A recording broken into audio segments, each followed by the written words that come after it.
A lot of musicians are lucky to ever make it in the music industry, but that doesn't always last forever. Some artists fade away gracefully while others can't accept reality, and sometimes they fall off for the dumbest reasons. So today we're going to be looking into hip-hop's craziest downfalls, starting off with rappers who can't even accept that they've fallen off.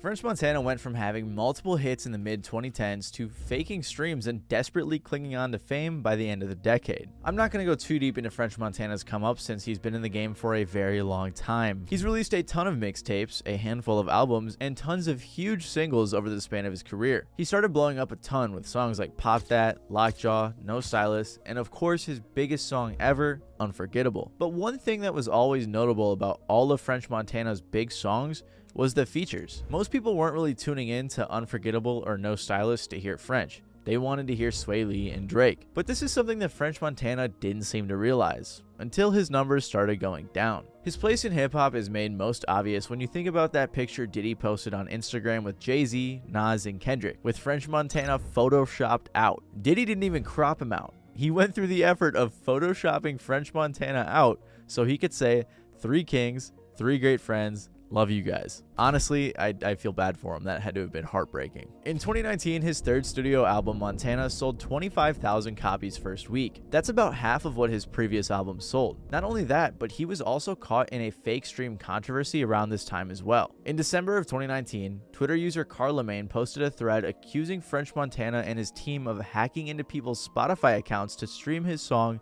Writing on the Walls, with many screenshots of other people saying their account was randomly playing the song. They also noted how the song was 21 on the Spotify charts, but it was 1,192 on the Apple Music charts, which clearly indicated how the streams were being faked on Spotify. I went into more detail on this in my video called The Biggest Scam in the Music Industry, so if you're interested in botted streams, feel free to check it out after this video. And despite how crazy faking your streams is, things somehow managed to get worse for French. In April of 2020, French Montana made one of the biggest mistakes of his entire career when he said that he has more hits than Kendrick Lamar. More specifically, he said to Complex, "I mean, honestly, you could put somebody like Kendrick Lamar next to me on the same stage at a festival. I might outshine him. Not because I'm a better rapper or whatever it is, it's just that I got more hits." This sent the internet into a frenzy, with everybody clowning on French Montana. He even had Young Thug making fun of him.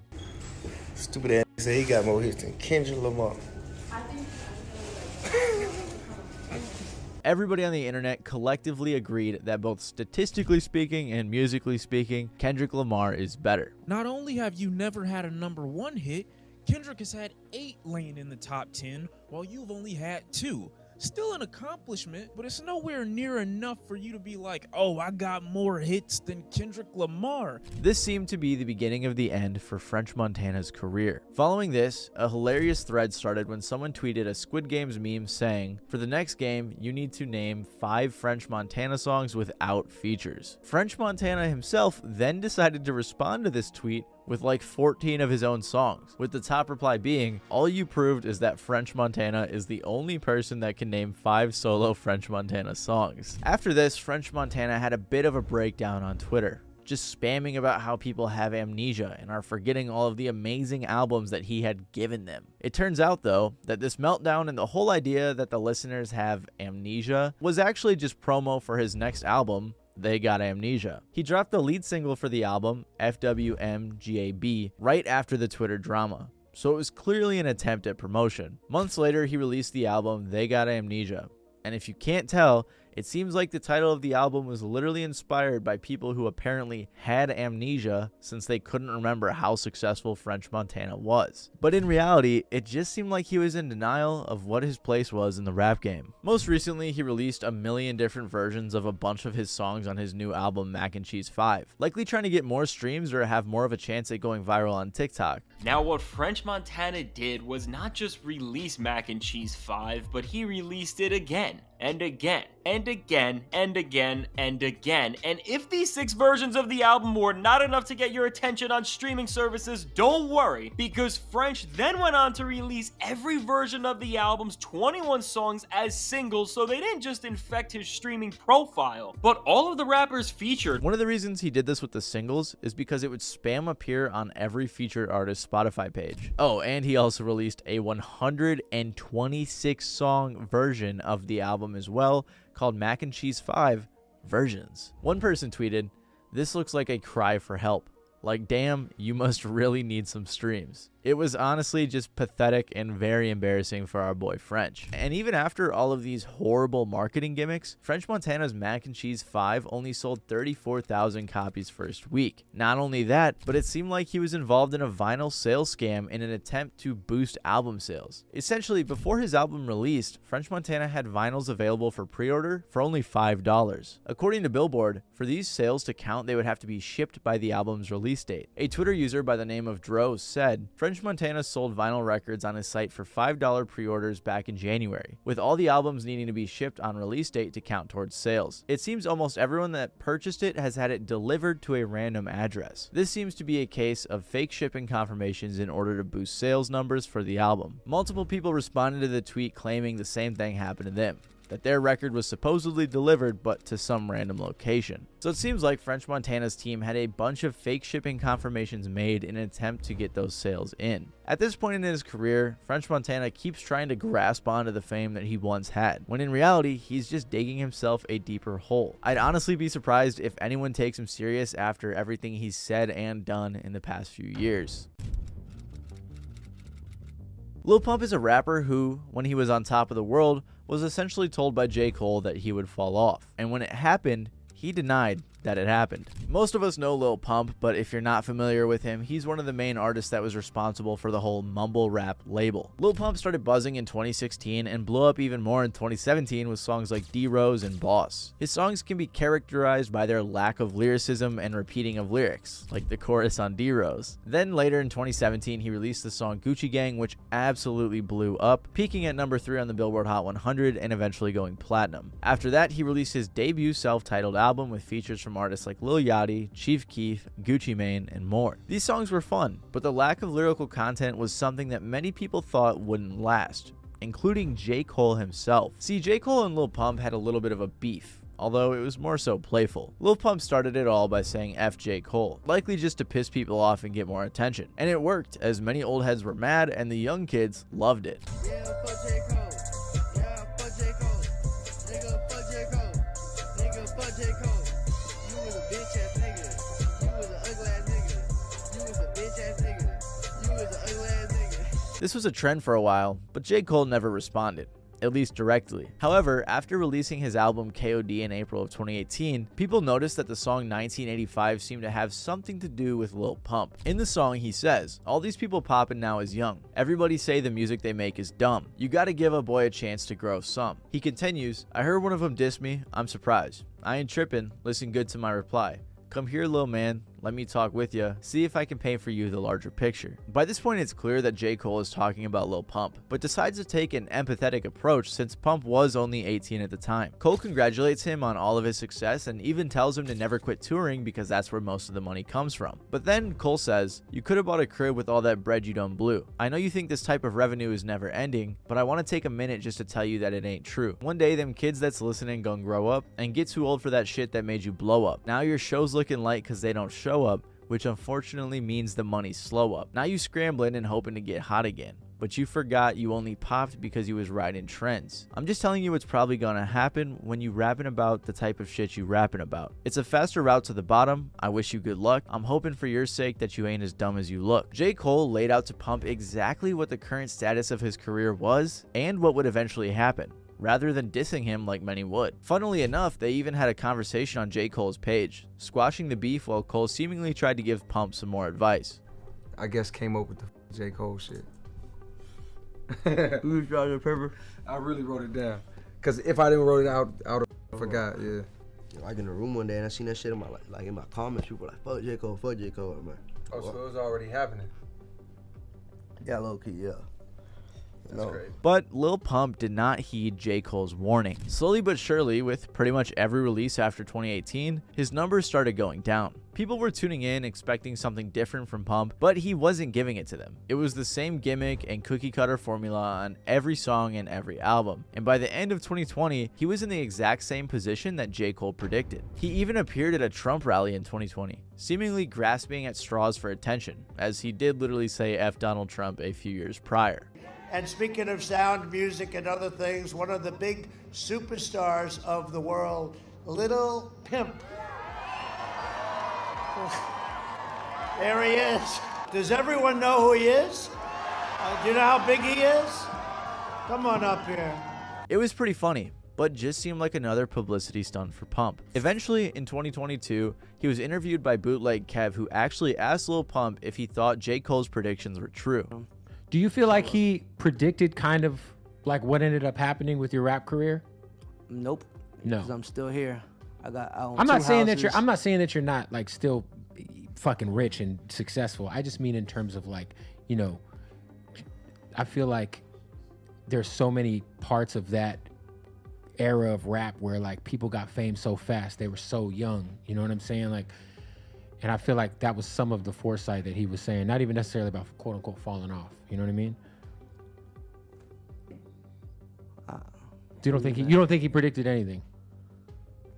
I don't think he predicted shit. Despite Kev trying to ask that in the most respectful way possible, Pump had too much pride to accept the fact that he had fallen off. Most recently, he released his album Lil Pump 2, which did not do too well. According to Wikipedia, the album was projected to earn significantly less units in its first week than his previous album, failing to chart on any chart. He was even getting clowned on this for his song Pump Rock X Heavy Metal, which was essentially a really bad attempt at some type of rock song. Regardless, J. Cole perfectly predicted Lil Pump's future, and he was still unable to admit it. On a very similar note to Lil Pump, Smoke Perp also had a hard time accepting his position in the rap game after he fell off. Smoke Perp is a rapper who really blew up in the shadow of Lil Pump, although he did have some hits on his SoundCloud, like the song Audi. Just like Lil Pump, Smoke Perp was one of the many buzzing Florida rappers, and even collabed with artists like XXXTentacion. After releasing his hit song Audi, he followed up with his mixtape Dead Star that debuted at 42 on the Billboard 200. With features from artists like Travis Scott and Chief Keef. He even became a XXL freshman in 2018. But after that, Smoke Perp struggled to make waves. Other than his feature on Costa Rica, which was outshined by the many other guest verses, he didn't really have many hits. Don't get me wrong, he had a ton of songs that performed fairly well throughout the entirety of his career. But just like Lil Pump, his career didn't show much longevity. And just like French Montana, many of his songs were carried by the features. Not only that, but with how close he was with Pump and how much bigger Pump was, Smoke Perp's career was kind of in Pump's shadow. One thing that would hint towards Smoke Perp's downward spiral was his freestyle on Tim Westwood in 2019, which, if you haven't heard, was awful.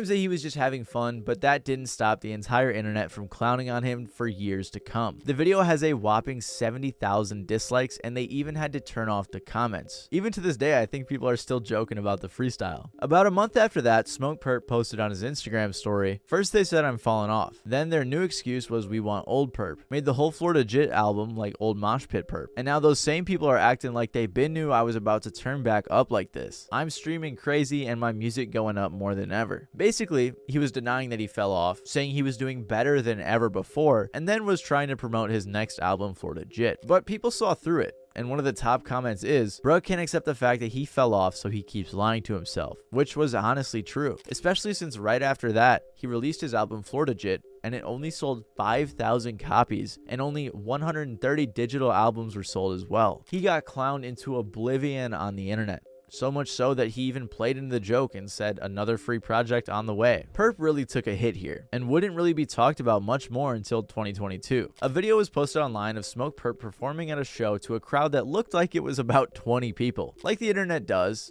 everyone began making fun of his fall off online. Someone in his Instagram comments asked him, is it true that you only had a few people at some show? I saw some video about it, I think. To which Perp replied, yeah, there was a show that was pretty empty that I didn't have to do, but I'm gonna give my fans a show regardless, always. I wouldn't be here without them. I think a lot of fans liked this response and thought he was being kind-hearted, but it was a show on his tour, so I think he did have to do it. I think that was a lie. Regardless, shortly after that, Hello You Seen reported that Smoke Perp didn't show up to a show in Cleveland and that the 20 people waiting for him were kicked out of the venue after requesting refunds. A lot of artists struggle to swallow their pride and admit that they have fallen far from where they once were. And some people may believe them when they say that they're doing better than ever. But Perp's actions over the last couple of years have really shown where his career is at. Most recently, he's been seen selling features and trying to nickel and dime his fans. And they're like, we need approval from Smoke Perp because, you know, he has a bit of status in the music world. We need a DM from him confirming this release. I'm like, okay, no issue. I text him and he gets back to me with, nah, you didn't pay to clear it.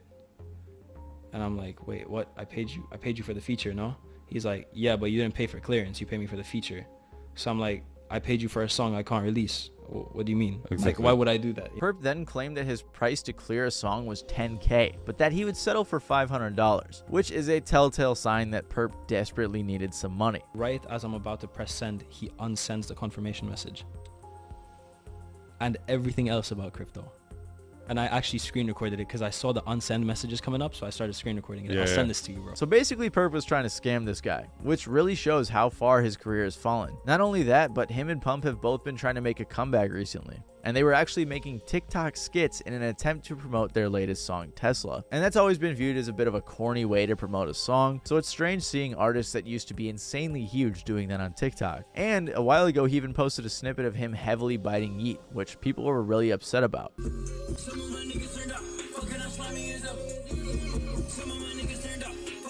So it's clear that Smoke Perp is struggling to accept the reality of the situation he's in.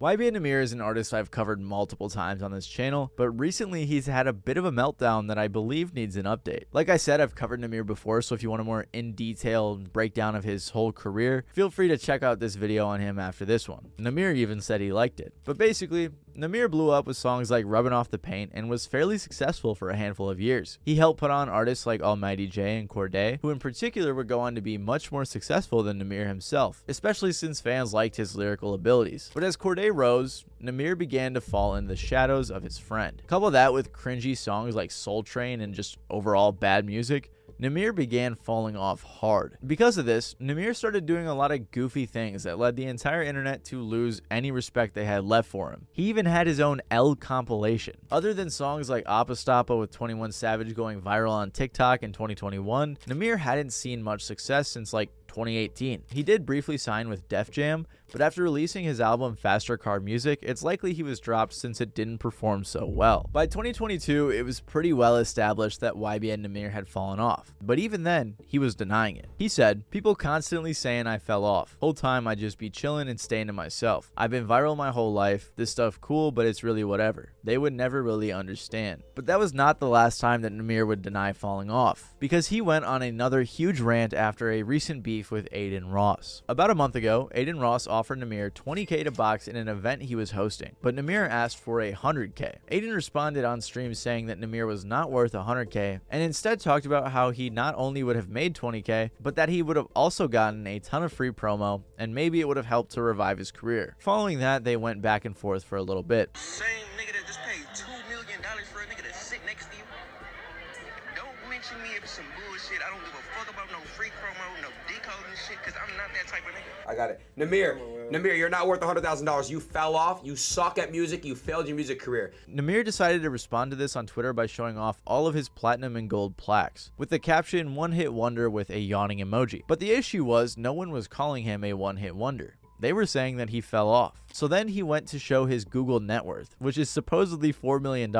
However, those are notoriously unreliable. The top comment on this post is literally, YBN Nahmir is the first person to claim his Google net worth, which is true because these are super inaccurate. And there was also a bunch of Instagram posts that I can't find anymore because he deleted them, but basically he was posting all these like unreleased songs and playing them out of his notes app with tons of big features and big names, and he was basically trying to show off that he still has hit-making potential. So clearly Nahmir has denied falling off and decided to flex his money and his accolades. But just like with Smoke Perp, his real situation is revealed by his actions. At the beginning of this month, he was caught charging fans $3 to DM him, and then tweeted about it defending himself. Even more recently, he posted to his story, "Lock in with CEO YBN Nahmir. Starts with a feature but could easily go to, roll with me to all my shows, interviews, premieres, and real studio sessions. A young man will fly you from your hometown and change your life. Call one of my other rapper homies and set up a collaboration for you and make you go platinum. When you sign to me, I will blow you up. I honestly don't have any words for this. I have never seen an artist so down bad for money that they're gonna pretend to be a CEO and a professional marketer, and it's just insane. But to be honest, you can't help but feel a little bit bad for people like Namir and some of the others in this video. I swear to God, I check comments. I'm not the type of person that just, oh yeah, I'm not gonna check my YouTube comments or Instagram. I check all that shit. And I'm like, damn, y'all really saying this? Y'all was just on my motherfucking side. I'll be like, damn, I be feeling hurt in the motherfucking house. I mean, imagine the entire internet clowning on you for years, making fun of all of your failures. You already got to deal with the financial issues and knowing that your career is over, and now you have a bunch of people online pointing it out to you and reminding you of it. And I would tell you guys to be nicer to these artists because they're people too, but it's the internet and I know that won't happen. So, another artist who is bound to fall off, especially thanks to his latest beefs, is DJ Khaled. They came from nothing, and then from there they got a store in the shopping center. So I would sleep at the store, I would wake up at the store, and I would just see them work 7 days a week. Well, before DJ Khaled's public reputation was yelling on songs, not knowing how to produce, being a terrible musician, and being ungrateful for all of his success, DJ Khaled was, as his name implies, a DJ, and he was pretty good at his job. Khaled was the son of 2 Palestinian immigrants, and despite what many people believe nowadays, he actually had to struggle a lot to get to where he is. His parents moved from Palestine to New Orleans with only $20 to their name. To survive and feed the family, Khaled and his parents would sell clothes out the back of their van at local flea markets. Khaled said they worked every day, 7 days a week, 24 hours a day. If I wanted to hang out with my mother and father, I had to hang out with them hustling. Eventually, his parents moved from New Orleans to Orlando, where Khaled would get his start DJing. Both of his parents were musicians, so it made sense that he decided to pursue musical interests as well. Like most parents, they weren't a huge fan of his style of music, but they would still support their son regardless of these strange loud noises coming from their garage. When thinking back to this time, DJ Khaled has said, I wouldn't say the word black sheep of the family, but I guess I was. My mother and father supported me. Other people outside the family were like, man, what's Khaled doing? He crazy. And while making music in his Orlando garage may have been the birthplace of his musical journey, it would not be for a very long time that he would actually see any success, and there would be many roadblocks along the way. Came up with that myself. The first of which came when Khaled was 16 and watched the tax issues experienced by his parents and enforced by the IRS change his life. He said, I literally watched the government take everything. His family went from living in comfort back to nothing, and it pretty much set them back to where they were when they first immigrated. Miami New Times said the family had to move back to New Orleans to regroup, and Khaled followed. Unable to afford Orlando on his own, he needed a job, which he briefly found at Odyssey Records. While this was an undeniable setback for the family, it led to Khaled finding the second catalyst to his inevitable success. While working at Odyssey Records, DJ Khaled met Birdman, a young Lil Wayne, and the rest of the Cash Money label. Birdman would drop off CDs and cassette tapes, Khaled remembers. I used to be the guy behind the counter. He watched Birdman and Wayne meet for the first time. Obviously, these guys would later be regular guests in his tracks, but that wouldn't be for a while. After briefly working at Odyssey, Khaled was caught making phone calls to record labels in New York while he was on the job, so he was fired. He had to make a decision, so he said,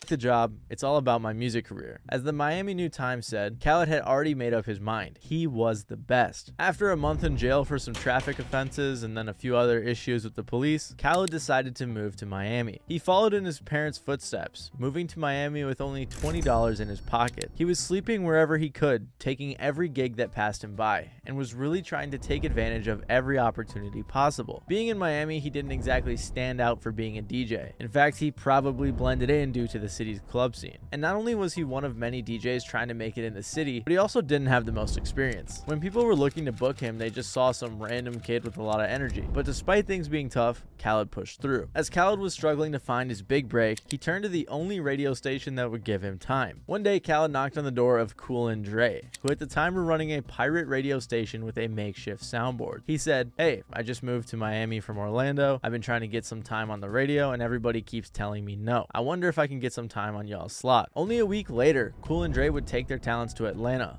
leaving behind Khaled with full control of the station. They said, when we got back to Miami in 9 months, he had already taken over the city. Not only would Khaled take over the city, but also the studio as he was forced to stay and sleep there. Khaled would wake up, DJ till sunrise, then pass out and repeat. It was this obsession with his craft that led to his early notoriety in the area. And not only did it lead to some local buzz, but also a few DJ bookings at some nightclubs. Khaled was grinding, doing everything he could to keep growing as an artist. Eventually, his persistence led to him becoming a regular DJ at a popular club in Miami. And apparently, he became so popular that there were lines out the door when he was performing. Khaled was making waves, enough to catch the attention of 99 Jams. The famous Dr. Luke, who is also a member of the 99 Jams team, described Khaled with this statement: "It was energy. Imagine the Energizer Bunny. Now imagine that bunny is big and hairy with a knack for spinning vinyl. How could you not want that on your team?" Dr. Luke loved Khaled's energy so much that he let him co-host his show, The Luke Show, back in 1998. The higher-ups actually hated Khaled and begged for him to be booted from the show each week. They claimed that he was too loud, unpolished, and crass. But again, Khaled's energy would save him, with Luke saying if Khaled was gone, then he himself would stop doing the show as well. So Dr. Luke really helped DJ Khaled get his start in radio, and was a pivotal person in his career. DJ Khaled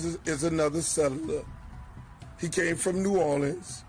He went to Orlando, couldn't get on as a DJ in Orlando. Then he came down here to Miami, got on at Mix 96, the underground radio station. I heard him on the radio, and then I brought him to light, to the mainstream on 99 Jams, on my mix show. After the show's ending years later, Khaled would be rewarded for his effort by 99 Jams and was given a time slot of his own that he would maintain control of for quite some time. At this point in his career, DJ Khaled was, like his name implies, a DJ. So what happened between then and now that caused so many people to doubt whether or not he even had any musical talent? Because we the best. You the best, I'm the best. The cameraman right here is the best, she's the best, we the best. If you don't want to be part of the best, then you ain't the best. In 2005, DJ Khaled releasing music was even more perplexing then than it is now. Dre said that one night him, Khaled, and some others were hanging out at Khaled's house when Khaled suggested that they put together a mixtape. Someone replied, "Mixtape? Man, nobody wants to hear a mixtape from you. You fucking crazy? Stick to what you do, play in the clubs, and DJ on the radio." But despite that comment from his friend, a few months later, DJ Khaled released his first mixtape ever called This Ain't a Movie Dog. It had a stacked lineup with artists like Ja Rule, Busta Rhymes, Pitbull, Jadakiss, and many more. There was also a song on this mixtape called 50 Cent, because believe it or not, at the time they had a bit of a beef. Less than a year later, Khaled would release his first major collaboration titled We Taken Over, with big names like Akon, T.I., Rick Ross, Fat Joe, Birdman, and Lil Wayne. The song was paired with a flashy music video which contained every luxury purchase you could imagine someone making. Basically, between me and Khaled, we pulled every favor in the book, says Gil Green, the man who directed that video and just about every Khaled video since. It was also with this project that he started saying, "We the best," all the time. Years later in 2010, after a few other notable drops, Khaled would release his springboard single All I Do Is Win, which would go on to be triple platinum. This song was so popular that in 2013, President Obama would use it as his walkout song at the White House Correspondents' Dinner. Around this time, Khaled also released the hit song I'm On One with a young Dre. DJ Khaled was clearly very self-confident and unapologetic. With records like We the Best, We Global, Victory, Kiss the Ring, and Suffering from Success, it's clear that DJ Khaled knew he was gonna be big. Just like when he decided to pursue being a DJ, without many accolades, Khaled had already made up his mind he was the best. Of course, he was collecting accolades like crazy, using his industry connections that he had obtained throughout the 90s and 2000s to work with some huge names on all of his projects. By this point, Khaled had released a handful of successful tracks and projects, and was rising to the mainstream. But in the mid-2010s, things were going to change for him big time. With the game-changing communication platform Snapchat taking over, came the beginning of a new type of celebrity, or at least a new title, influencer. Khaled was actually one of the first major accounts to gain worldwide popularity on the app, garnering around 3 to 4 million views on each of his snaps. To this day on Snapchat, DJ Khaled has 13 million subscribers. On his Snapchat stories, he would go on to create a major key series in which he gave out a plethora of cryptic advice in a way that was often humorous. I'm sure most of you guys have seen his Snapchat stories, they're super funny, and if you haven't, you're missing out. Especially the arc when he was lost at sea. It's so dark out here, we don't know where the hell we at, but the key is to make it. The key is never give up. This shit real out here, boy. This shit real out. With this success outside of the music realm came even more success inside the music realm. DJ Khaled already had a bit of notoriety in the music industry, but he would continue building relationships and making even better music. Khaled went on to put out 4 albums in a row that would reach platinum status, featuring artists like Jay-Z, Drake, J. Cole, Kendrick Lamar, Future, and on and on and on. I'm sure it's not too hard to look through these albums and find a few songs you know and possibly even love. But his surge in popularity and his energetic, goofy personality led to a lot of questions from fans. Like, what does DJ Khaled do? Some people even began to hate him and his music for a variety of reasons. But artistry has never really been DJ Khaled's strong point, as he's never really been an artist himself. After DJ Khaled really began blowing up in the mid-2010s, the DJ Khaled hate began bubbling. One of the first things that people, especially younger music listeners, began wondering was, what does DJ Khaled even do? Many people thought that DJ Khaled was a producer, making the beats on his projects. However, they were wrong. Blackie Speaks made a video in 2017 titled, "What Does DJ Khaled Actually Do?" in which he basically explained that DJ Khaled is an executive producer. Everything. Now, don't get it twisted. I have a team and I praise my team. I'm not like these other guys that hide their team. And I come to artists and I present to the artists ideas. Every record has a different story. So I come with the artist's idea and they either love it, and if they love it, they contribute to it. They make it 10 times bigger. That's why you see everybody is a producer and a DJ now. But it takes a great producer like me to tell them sounds is garbage. They're fake. Don't fall for the trap. Let's go with these sounds. Let's do this. Oh shit, this beat you presented me is dope. Give me that. Watch what I do. I make records. I find records. I put records out.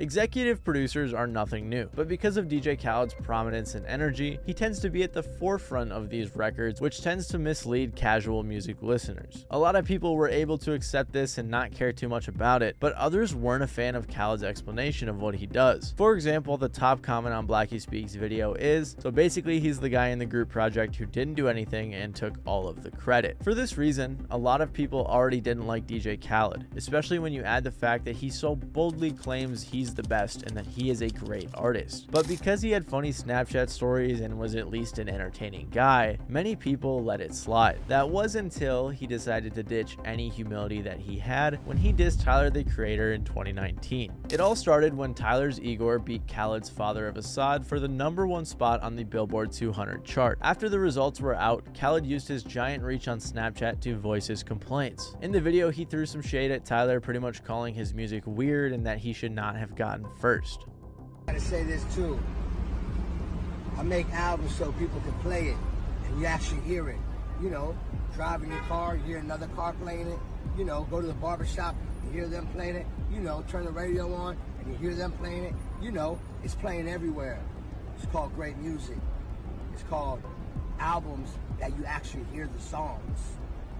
Not no mysterious shit and you never hear it on your dome. This was a bad look for DJ Khaled, a man who had always preached positivity and talked about the keys to success, hating on another man for beating him and going #1. He also complained that Billboard had discounted several of his album's sales without warning. These discounts are referring to a deal he did where he partnered with some energy drink company and every drink sold counted as an album sale, but Billboard didn't count it. And so DJ Khaled would also go on a heated rant about Billboard and his label. Not only that, but people were upset that Khaled even thought he deserved #1 since he wasn't making the music. Many believe that he had no right to even suggest that. But artistry has never really been DJ Khaled's strong point, as he's never really been an artist himself. He's been that guy that always sits on the side watching everybody else participate in the group project and putting his name at the fucking top, saying we the best in all his songs. Cool. The thing that made that tolerable for so long was the idea that you thought maybe, despite him not doing shit, he would be aware of it, you know? Like, all this time, I think we'd been tolerating that DJ Khaled cosign or that DJ Khaled brand on a lot of the tracks because we're just like, hey, it's Khaled, man. You know, he's a meme. He embraced his meme. He does funny things from time to time. Like, there's no reason to really hate on this dude because he knows, right? He knows, doesn't he? At every single turn, it seemed like fans were enraged with Khaled and his negative reaction to getting second. Fans would go on to point out the irony of his We the Best music group, and even Tyler would join in on the mocking. it was fun. It was just watching a man die inside because the guy that, you know, the weirdo was winning. I was moonwalking in a wig. I didn't say nothing. I just let that number one speak. Nigga ego had to deal with that because his whole identity is being number one. And when he didn't get that, that sat with him longer in real lifetime than that moment. I moved on. I went and did some shows. We went to London, cool, didn't think about it. That sat with him because his whole identity is we the best, we the number one. And when the underdog to him took that away from him, Tyler maintained the same energy, talking about how grateful Khaled should be he even has his career. And it makes sense. Khaled seemed pathetic, like his whole musical identity revolved around him being number one, when in reality, he isn't even making the music. Fans began to view DJ Khaled as ungrateful and undeserving of his success. It seemed as if overnight his image went from America's fun, slightly dopey uncle to a leech who is only popular off the backs of others. And with the following NFT scandal that Khaled was a part of, it looked like his image really could have been hurt. Around the same time, Khaled would dip his toes into the pool that is the crypto world. Khaled, along with the star boxer Floyd Mayweather, would be paid to endorse crypto startup Centra. What made this a problem is that Centra's promises regarding a debit card they were claiming to be making with Visa and MasterCard was not real. All the promises this organization made were fake, which is crazy because they raised $32 million. It was this large fundraising that raised a flag for the SEC, who would shut down the operation, and Khaled and Mayweather were fined about $152,000 as they had not disclosed to their fans that they were doing paid promo. Regardless of the fine though, Khaled decided it was a good idea to do another crypto promo, this time for NFTs, that also ended up being a scam. This was for an NFT project called Bored Bunny, which was basically just a Bored Ape copy that raised millions of dollars. And this project also ended up being another rug pull that DJ Khaled was caught promoting. I actually did a full video on these scams if you want the whole rundown, so check that out after this one if you're interested. But over the years, many people were left with a lot of questions. What happened to the grinder from New Orleans with humble beginnings and a multi-generational dream, in hopes of all the late nights at the station paying off? What happened to the Khaled that gave out major keys to his young impressionable fans who thought of him as a powerful success story? Or at least that funny uncle who was saying something crazy and getting lost on his jet ski? Well, it seems like, even if it was just for a moment, he broke character. Him briefly breaking character to diss Tyler the Creator or accepting scam deals was not a good look. People thought his cockiness was a part of his character. However, after the incident with Tyler, they weren't so sure. And for many fans, that was enough to write him off. But for Khaled, he wasn't ready to quit yet. Call me asparagus. Khaled's reinvention was one that heavily relied on him going back to his roots. While his weaknesses have been exposed, his strengths were still there. He still had his infectious energy and his personality. Throughout 2023, DJ Khaled has let it shine in a plethora of mega viral videos on Instagram. Call me asparagus.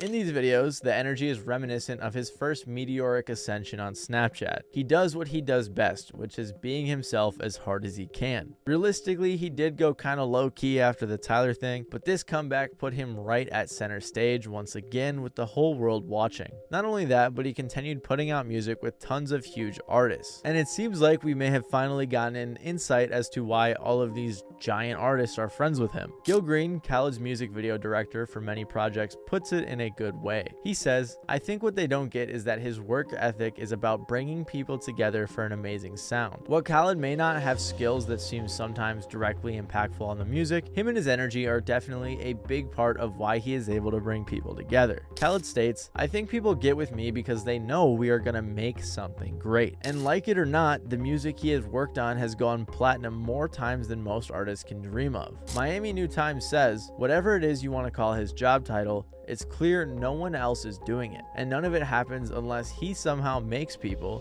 very rich and powerful people, want to work with him." And while I wish this was a happy story where DJ Khaled went back to being the goofy old guy we all know and love, it's not. Despite his recent reinvention, DJ Khaled still remains a controversial figure. I actually ran a poll on my YouTube channel, and a lot of people love his reinvention and his personality, but not his music. One person explained it very well, and I think it covers the general music community, after I asked if they like DJ Khaled, and they said, outside of memes, no. The Tyler beef is an example why. His music mostly sucks too. So this seems to sum up most people's opinions on DJ Khaled. Most recently though, he's been in hot water for being one of the biggest Palestinian musicians in the world with the most influence, and not speaking up about the conflict in Palestine. His Instagram comments lately have been bombarded with people who just want him to say something, to make one post, or at least give his thoughts on it. Yet still he has not made a statement. So it makes you wonder if DJ Khaled is going to reinvent himself again and turn the current negative stigma around him into a positive one. For a long time, DJ Khaled was one of the most successful artists in hip-hop, gathering up industry superstars and making huge hits on the regular. But after I recently saw this viral tweet making fun of him, I realized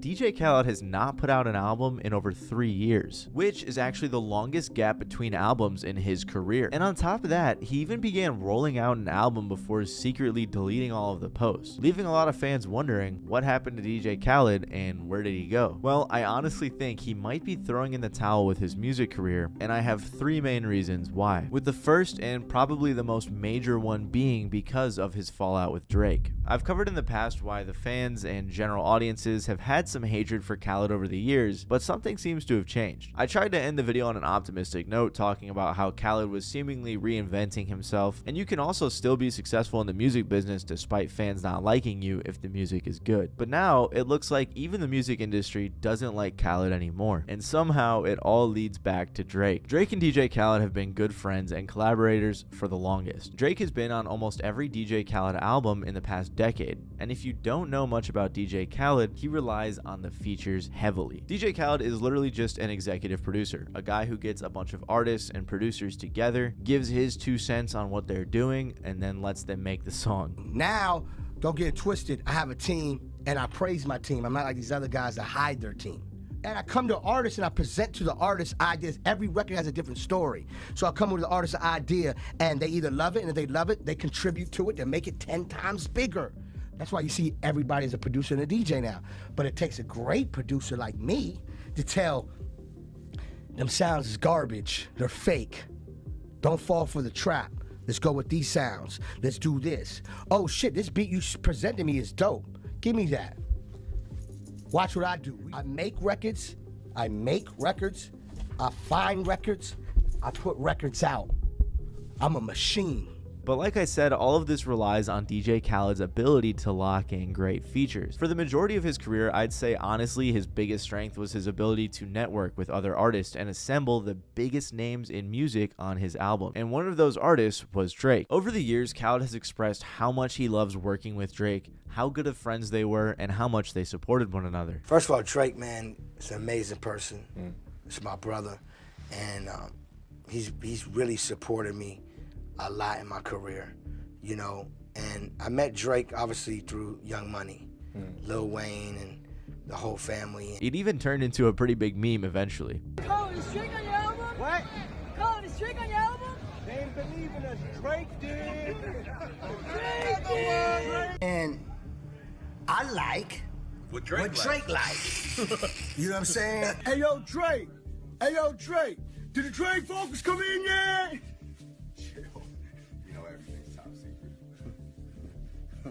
CJ.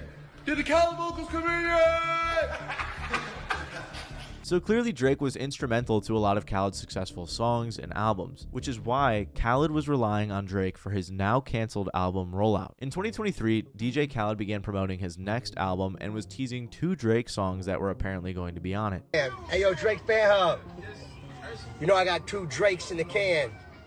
Mixed, mastered.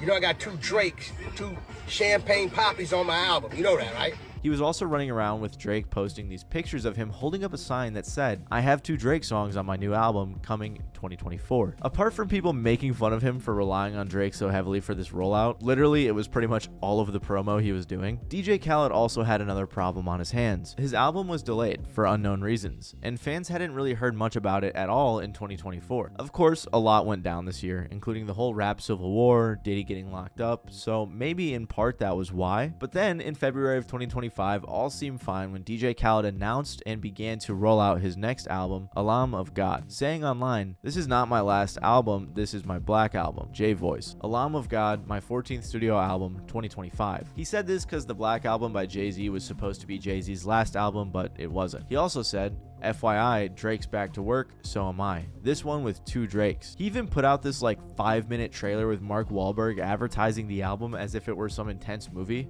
This guy's got 2 Drake songs on it, okay, 2. What if he has another 100 fucking bar verse from Jay-Z, and that thing gets out on the fucking street? If it doesn't go through me, it's not getting out. Do you understand me?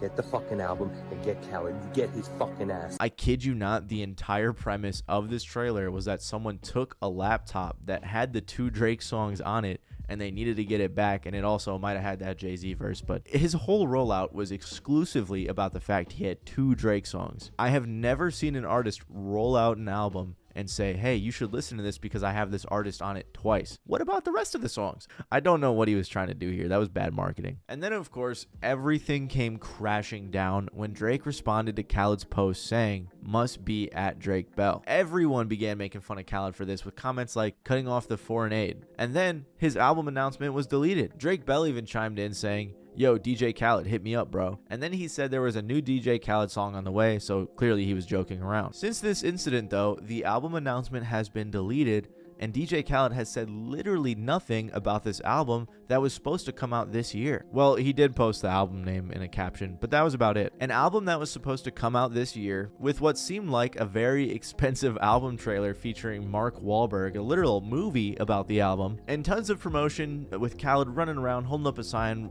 hanging out with Drake, trying to promote this album, all dead in the water because of Drake's comment. And after everything we saw about how much Khaled loves Drake, this must have been soul-crushing for Khaled. But why? Aren't they good friends? Wasn't Drake just with Khaled promoting the album a year ago? What could have changed between then and now? Well, there have been some rumors that go to show otherwise, and it shows a few reasons as to why DJ Khaled and Drake might not get along anymore. You know how I was saying that the Drake vocals thing was becoming a meme? Well, Drake put out this funny skit messing with Khaled, but honestly, it might have showed how Drake actually kind of felt deep down.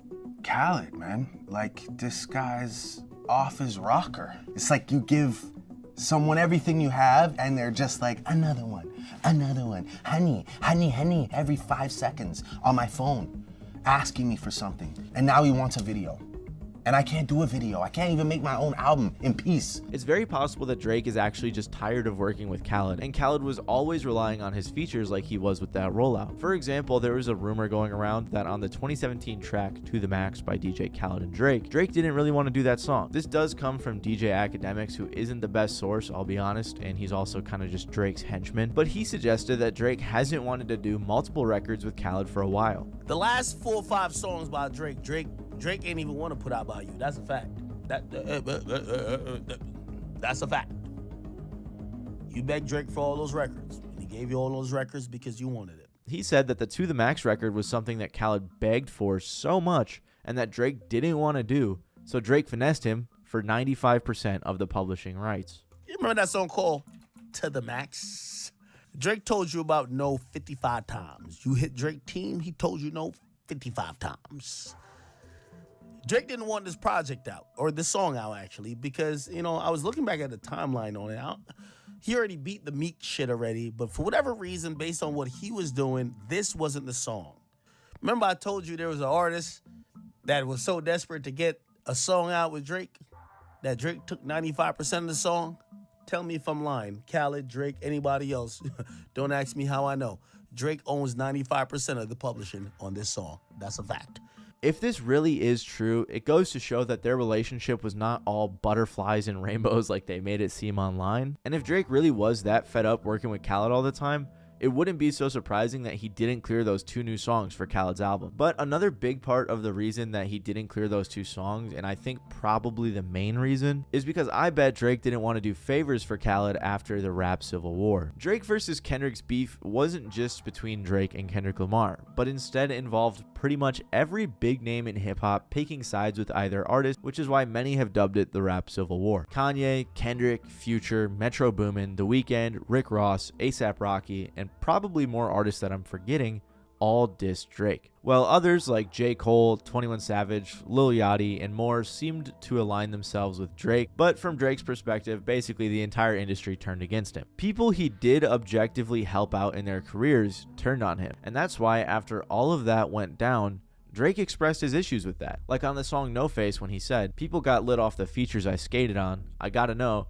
how you get lit off the guy that you hating on." Khaled never hated on Drake during this beef, but he was silent. And Drake did say on the song Blue Green Red, "Friends that I treated like family, they were just hanging around." So I'm gonna guess Drake wasn't too happy about Khaled's dead silence throughout this entire thing. And they were saying some crazy stuff about Drake. So if he truly was Khaled's brother like Khaled was saying, wouldn't he want to jump in and say, "No, Drake isn't a PDF file," or "No, Drake doesn't have a daughter hiding somewhere," or "No, OVO isn't working for Kendrick"? Like, Khaled could have jumped in and said something. I mean, he said he was his brother, so, you know, I bet Drake felt some type of way.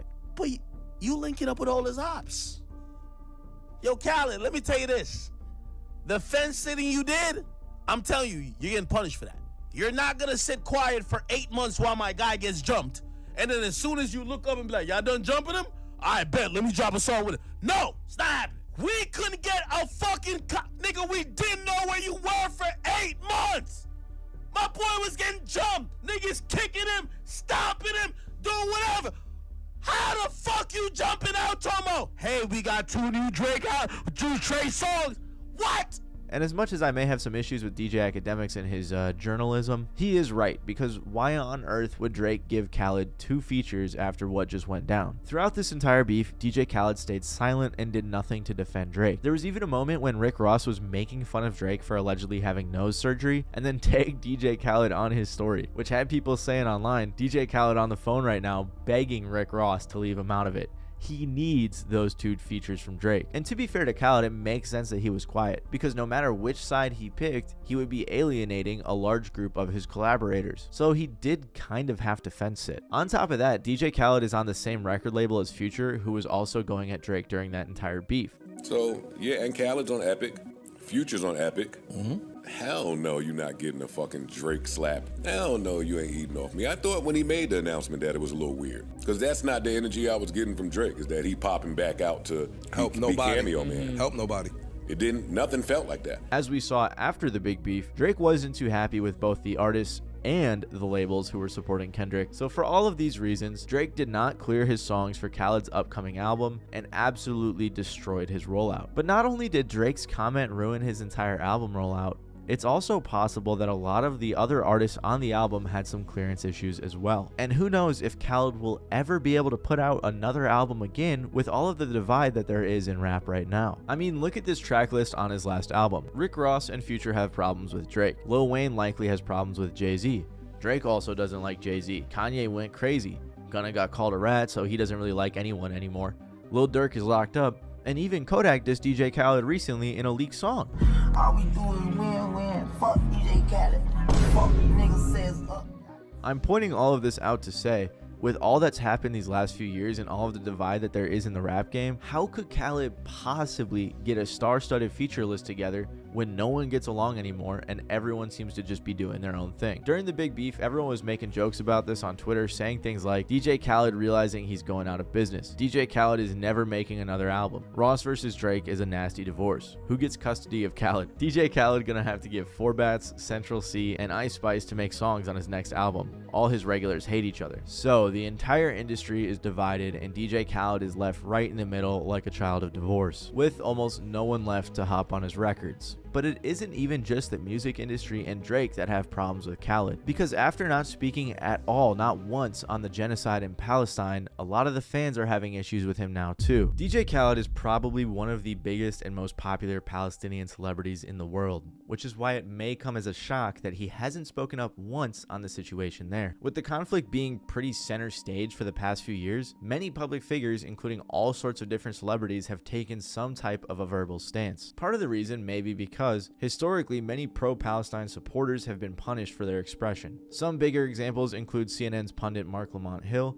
who lost his job after advocating for a free Palestine from the river to the sea, or Hollywood actor Susan Sarandon getting dropped by her talent agency for expressing a similar idea. I'm gonna have a hard time pronouncing some of these things, just so you guys know, so I apologize in advance. A Palestinian American journalist, Maisa Mustafa, wrote, "For me specifically, and for the hundreds of other little Palestinian American kids from DJ Khaled's hometown in the West Bank, Khaled has always been someone to point to for proof of our ancestral village. Although it may seem small, there was always a level of excitement when we would see Khaled mention our hometown in videos or interviews. Any ounce of representation was appreciated, especially from one of our own." And after talking about his far-reaching and at times overlooked, embarrassing voice, she said what many angry fans were thinking. But the man who is so loud his voice is heard around the world has gone selectively mute, and only on one specific topic, with this topic obviously being about the genocide in Palestine. And while the Israeli-Palestinian conflict is nothing new, in the past few years, many became much more aware of everything that was going down, which led to an overwhelming amount of frustration for one of entertainment's most popular Palestinians, who has noticeably kept his distance from the subject. But it wasn't always like this. DJ Khaled has skated around this subject throughout his career, and in the past, DJ Khaled would sometimes speak about Palestine and everything that was going on. From his Allah chain to his hookah to his hit song Arab Money,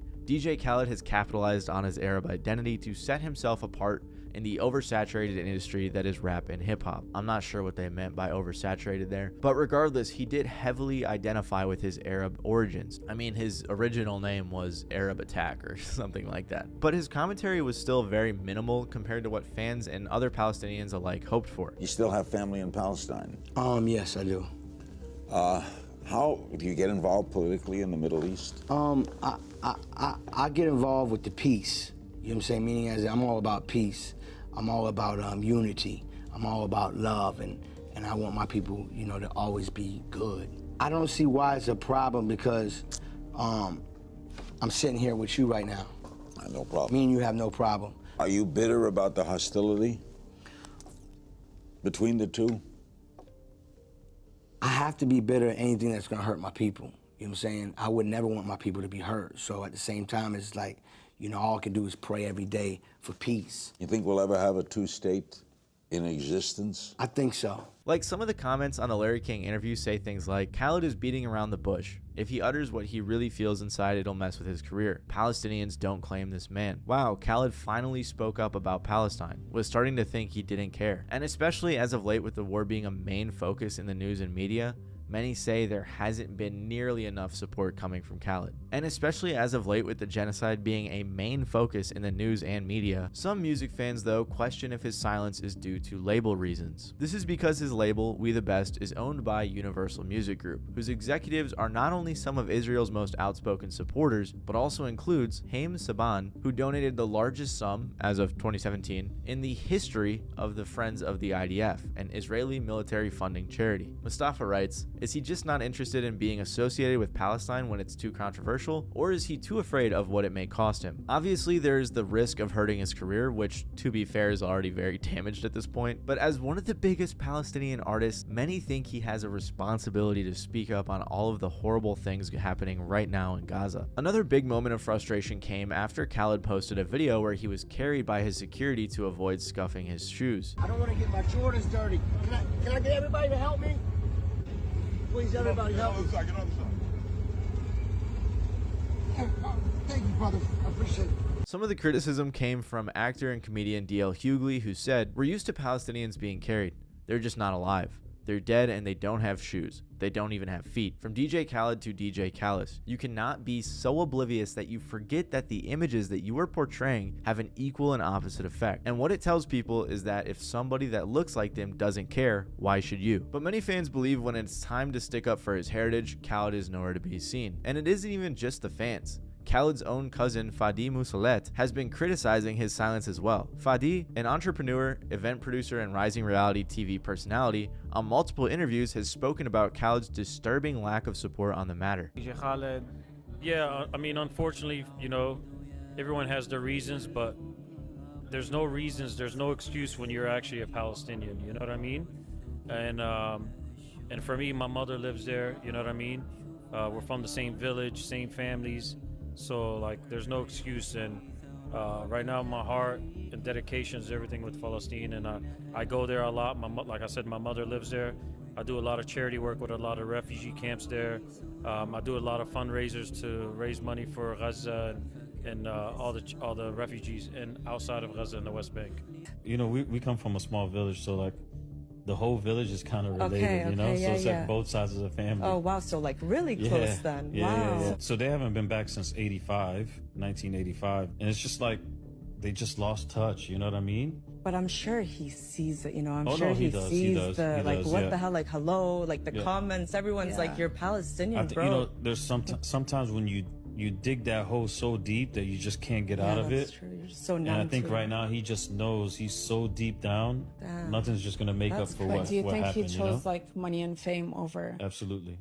Overall, it appears that Khaled has not only lost the support of his peers or his fans, but now his own people and family. And when Khaled's name is brought up now, it's almost always in a negative context, like when comedian Dave Chappelle recently used him as a punchline and a cautionary tale during his show in Abu Dhabi. At one point, while doing crowd work, Chappelle squinted into the darkness and asked, "DJ Khaled, let me tell you something. For a Palestinian, this man is awfully quiet right now. And why are you so fat? People are starving. He's the only fat Palestinian on earth right now." Or like when someone even said on Reddit, "The only ceasefire DJ Khaled wants is between Drake and Rick Ross so he can use them for collabs again," which is honestly probably true. Clearly his career is in a tough spot, and coupled with his silence on the genocide going on, it's looking very grim for DJ Khaled. But this isn't the only time he's been criticized. One of DJ Khaled's first major run-ins with criticism came when he had beef with Tyler the Creator. It all started when Tyler's Igor beat Khaled's Father of Assad album for the #1 spot on the Billboard 200 chart. Following this result, Khaled went to his Snapchat audience to complain and throw some shade at Tyler. I gotta say this too. I make albums so people can play it. It's playing everywhere. It's called great music. It's called albums that you actually hear the songs. Not no mysterious shit and you never hear it. On your dome. This was a bad look for Khaled, who always preached positivity, and on top of this, he also went at Billboard for allegedly discounting his album sales without warning. This whole temper tantrum caused a pretty big uproar, as many believe Khaled was crazy for even expecting #1. But artistry has never really been DJ Khaled's strong point, as he's never really been an artist himself. He's been that guy that always sits on the side watching everybody else participate in the group project and putting his name at the fucking top, saying we the best in all his songs. Cool. The thing that made that tolerable for so long was the idea that you thought maybe, despite him not doing shit, he would be aware of it, you know? Like all this time, I think we'd been tolerating that DJ Khaled cosign or that DJ Khaled brand on a lot of the tracks because we're just like, hey, it's Khaled, man. You know, he's a meme. He embraced his meme. He does funny things from time to time. Like, there's no reason to really hate on this dude because he knows, right? He knows, doesn't he? And Sean C made a really good point here. Everyone thought Khaled at least knew his place in the game, but this made it seem like he didn't. At this point, in what seemed like overnight, fans went from viewing Khaled as a funny and likable guy to ungrateful and undeserving. I'm saying all this to say though, people hating on DJ Khaled is nothing new, but this time it's for much more serious reasons. Like I said though, people can hate you and still listen to your songs, especially since Khaled isn't even on the songs he makes. They go to the songs for the features, and that's cool. However, his issues with Drake and the divide in hip-hop are making it so he literally can't get these features and make songs anymore, and fans have no idea how he could possibly put together another album with all of his regular artists not being cool with one another anymore. I think the Joe Budden podcast summed up how a lot of people feel about DJ Khaled very well, and for what reasons. A sign saying I got 2 Drake songs on the next album. Like that's been his whole rollout is I got 2 Drake songs. I got 2 Drake songs. You saw what the fuck I went through and you ain't said a word. You don't have 2 Drake nothings. So Palestine went through and said a word. Talking about what Drake went I'm just he said a word about nothing. Good point. No, I ain't been quiet. And while DJ Khaled may not be the best guy, 6ix9ine is undoubtedly worse and probably deserves his downfall. So before 6ix9ine had broken onto the scene, he was already really controversial. I mean, as soon as you look at him, he's a guy with rainbow hair and 69 tattooed all over his body. He was the definition of a gimmick rapper. But aside from his strange appearance and all of his antics, there was something much more disturbing going on behind the scenes. 6ix9ine blew up from his feature on Trippie Redd's song Polls along with his hit single Gummo, both of which dropped in 2017. And it was also that year that he had to show up in court and was sentenced to 3 years of probation. The reason why was because back in 2015, 6ix9ine was at an apartment in New York where people recorded videos of a 13-year-old girl who was engaging in sexual acts. The victim's mom saw the videos and filed a criminal complaint. They said that 6ix9ine, who was 18 at the time, was making a thrusting motion and smacking her butt while she engaged in oral sex with another man in the video. The girl was also naked in these videos. 6ix9ine reposted these videos on his Instagram, claiming to police that he did this to make his rapper image look cool. He also said, "When she came in, she asked me how old I was and I told her I was 18 and I assumed she was older. The way she was asking made me think she was older." He later said that she claimed she was, I think, 19, but 13 and 19 are way different. I don't know how that can be mistaken. When all of this came out, 6ix9ine tried to downplay it, which can be seen in an interview with fellow weirdo DJ Academics, who unsurprisingly for years tried to defend 6ix9ine from the public. So it's lit, like niggas recording, having a good time, like. Tekashi 6ix9ine personally. Was she actually 19? No, she wasn't. She wasn't. I don't know her exact age. I think she was like 14 or some shit like that. Even the title was downplaying it, claiming that the charges were in 2014, which would have made 6ix9ine 17 at the time. And he was saying that he was 17, he was just a kid, and she was 14, which maybe would have made it a little bit less worse, but it's still really bad, and that wasn't the case. Clearly, though, his downplaying didn't work legally, because after this happened, 6ix9ine was arrested, accepted a plea deal, and pleaded guilty. He has tried to use the fact that he was scared as an excuse for pleading guilty in interviews. Did you plead guilty? You pled guilty, right? I pled guilty like this quick, blood. Why? I was scared, blood. I didn't have no money. I was poor. Like this was 3. I wasn't rapping. Like I wasn't on some like hot shit. But I think that's just an excuse because he was actually guilty. With all of this being before his career even began, it's mind-blowing to me that 6ix9ine had a career in the first place, or that more people weren't talking about this, except for my goat Charlemagne. Are you a registered sex offender? Nah, I'm not. Were you convicted of sex offender? Nah, I'm not. You could actually look it up. You got a computer right there. Yeah, I did.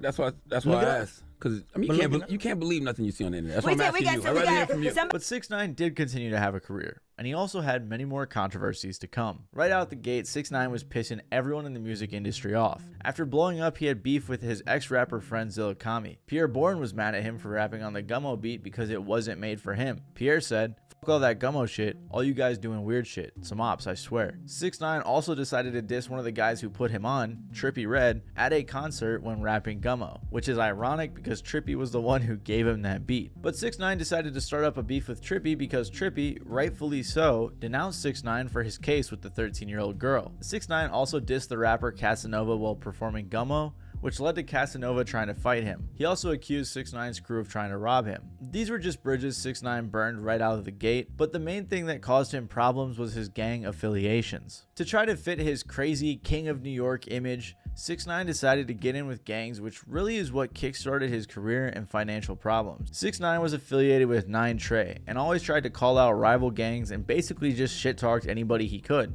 I walk around, I let my nuts hang, blood. Like, I go back to Houston whenever I want. I go back to LA. I could leave this interview right now after this and book a flight to LA. That would be smart. What you mean? When I went out to LA, I didn't have no show. I went out there.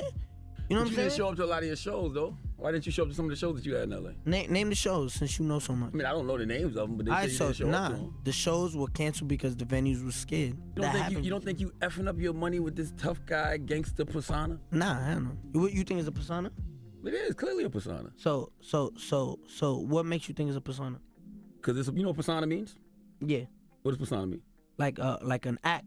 No, that's not what it means. It means that this is your persona. Like you give off, you say you're a blood, you say you're a gangster, you say you tough. That's not that's what you're saying. You're giving off that persona. So you're saying that I don't live up to it? I don't know what you live up to. All I'm saying is that eventually it's gonna catch up to you. I love how Charlemagne just always asks what's on his mind. He says what everyone's thinking. He just doesn't care. And clearly that was pissing off 6ix9ine. So obviously 6ix9ine is just trying to provoke people, and it worked because he received threats from Crips that resulted in a couple of shows getting canceled. His gang 9 Trey tried to rob Rap-A-Lot Records, and Jay Prince, or his son, I don't remember which one it was, but they messed up and ended up robbing 2 publicists who had nothing to do with it. A fellow gang member once fired off a shot during an altercation with Casanova's crew, who had been going back and forth with 6ix9ine's crew for a while. 6ix9ine was even investigated for a shooting that involved Chief Keef and his camp. Eventually, in late 2017, some of his bodyguards were arrested in connection to gang assault, and one of his managers turned himself in for the same thing. Then a shooting took place at one of his music video sets, and Kanye was there, so Kanye had to get out of there immediately. Then on November 18th of 2018, 6ix9ine was famously arrested and charged with racketeering. Him and his crew were accused of armed robbery, conspiracy to commit murder, and distribution of a bunch of drugs. They even used lyrics from his songs where he said things like, "Whole squad full of fucking killers, I'm a killer too. Sending shots, everybody getting popped." This is when 6ix9ine famously snitched and accepted a plea deal. This created a viral meme where everyone online clowned him for acting so hard all the time and then telling on everyone else, which got his sentence massively reduced. Originally, he was facing nearly 50 years, and he got his sentence reduced to like 2 years. And he also got out early because of COVID, and he said he had asthma, so he was a high risk. During the trial though, another rapper claims 6ix9ine paid him $20K to shoot at a rival gang member and Chief Keef. 6ix9ine wrote to the judge saying, "There is no excuse, no justification, and no apology good enough in this world to explain my crimes. While I've been incarcerated, I have had time to reflect on the recklessness and foolishness of my decisions. I wake up every morning asking myself, was it worth it?" Clearly, with all of the messiness, the gang violence, and willingness to provoke anything and anyone, 6ix9ine burned pretty much every bridge in the music industry. The whole snitching thing, as I'm sure many of you guys remember, caused the entire industry to lose respect for him. And while all of his legal battles and snitching accusations were making headlines, he also had some even more disturbing crimes involving women. In 2019, 6ix9ine's ex-girlfriend and the mother of his daughter, Sarah Molina, claimed she faced abuse during their relationship. She said that over the course of their 7-year relationship, he cheated on her a ton, gave her STDs from that, punched her, kicked her, choked her, raped her,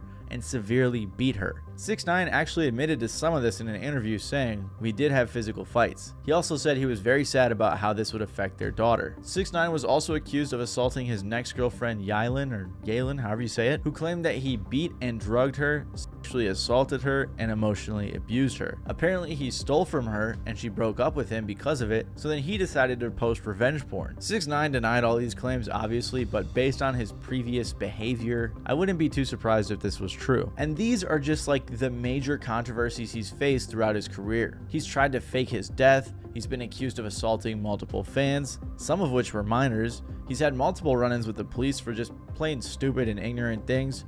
He was accused again of sleeping with a minor, although he faced no formal charges, and plenty of other things along those lines. He even got into this big fight at the airport that caused a whole traffic jam. Like, he's just been arrested so many times. It's unbelievable that these judges kept letting him get away with it, especially because he was on parole and had all these things he wasn't supposed to do, and somehow he just never learned his lesson. I actually have this long ass document full of tons of random controversies he's been involved in, but I'm trying to keep it concise for you guys. However, throughout 6ix9ine's entire career, one thing he bragged about was his money. Like any other gimmick rapper, he was always flexing his wealth and talking down on others for not having the type of money he had. Does money dictate everything you do? Fuck yes. What the fuck? Okay. You're not here for our selection? No. I'm gonna address nothing. I'm never gonna address nothing. Y'all believe what y'all wanna believe. That's a half a ticket right there. But because of these many controversies, he wouldn't have this type of wealth for much longer. After getting out of jail, 6ix9ine had a huge multi-million-dollar record deal waiting for him. But the issue was, after all of his crimes, controversies, and bridges burned, a lot of fans weren't really trying to listen to the new 6ix9ine project. His first few tracks out of jail did well, songs like Gooba and Trolls, because after being freed from prison there was some hype around him, but as time went on, people cared less and less about 6ix9ine's antics. His Tattletales album sold 53,000 units first week, and his album following that, Leyenda Viva, doesn't even have records of first week sales. Oh, and he put out an album called Blackballed that I didn't even know existed. I don't think anyone actually listened to it, and it goes to show that even he thinks he was blackballed too. So like I said, people were tired of his antics. But I think from here I'm not really seeing an increase in quality, because I think 6ix9ine is just kind of diving even deeper into using social media and antics politics and drama and clout chasing as a crutch to supplement his career. So 6ix9ine really wasn't making too much money these past few years, which would have been fine if it weren't for the fact that all of his controversies and stupid decisions caused him to be in a lot of debt. In 2022, there were rumors that 6ix9ine was struggling with money, with his manager Whack 100 saying, "Yeah, he broke as a motherfucker. That guy 6ix9ine ain't got nothing. Man, that guy over there is doing bad. Bro, I had to send that dude $20 for some gas. That's why we was telling the people, ain't really nothing we can do for you right now because he's broke. It's fucking terrible, man. Sad thing to see such a talented young man like this." 6ix9ine had mentioned during court once that he was struggling to make ends meet, but many probably figured he'd be straight when he got out. Clearly though, that was not the case. Around this time, he was also sued for not paying tens of thousands of dollars in security fees, and his lawyers also claimed that he owed them tens of thousands of dollars as well. Steve Will Do It, who is a popular streamer / content creator, was friends with 6ix9ine at the time. He said that 6ix9ine said he was broke and needed some money, so Steve hooked him up with a $2 million deal with the streaming service Rumble. So what happened between you and 6ix9ine? Yeah, dude. Are you mad? I am mad about that. It's right. So I got him a deal, right? To play video games with Rumble once a week for an hour. Damn. $2 million up front, and he just doesn't do anything. It's crazy. I mean, it's pretty much that simple. It's the fact that he had no money at the time and he needed money. He breaks up with his girlfriend and he needs money to buy Birkin bags for all these black chicks and give away money to make his girlfriend jealous. That's literally like the factual story. I need money right now. I have no money, and I gotta make my ex-girlfriend jealous by trying to have with all her friends. That's what happened. And he just bro, he told the company, I need $2 million up front so I can buy a content house. Damn. And they believed him, dude. The guy's an idiot. But because he didn't end up doing it, he ended up owing Rumble $2 million, which added to his massive debt. And remember those two publicists that his gang accidentally robbed that I mentioned earlier? Well, they sued him for $1 million in restitution, which caused him even more problems. He said that he would have to file bankruptcy to pay it and said, "I ain't got it right now." This was after he had just got out of jail and was flexing all types of money like I showed earlier.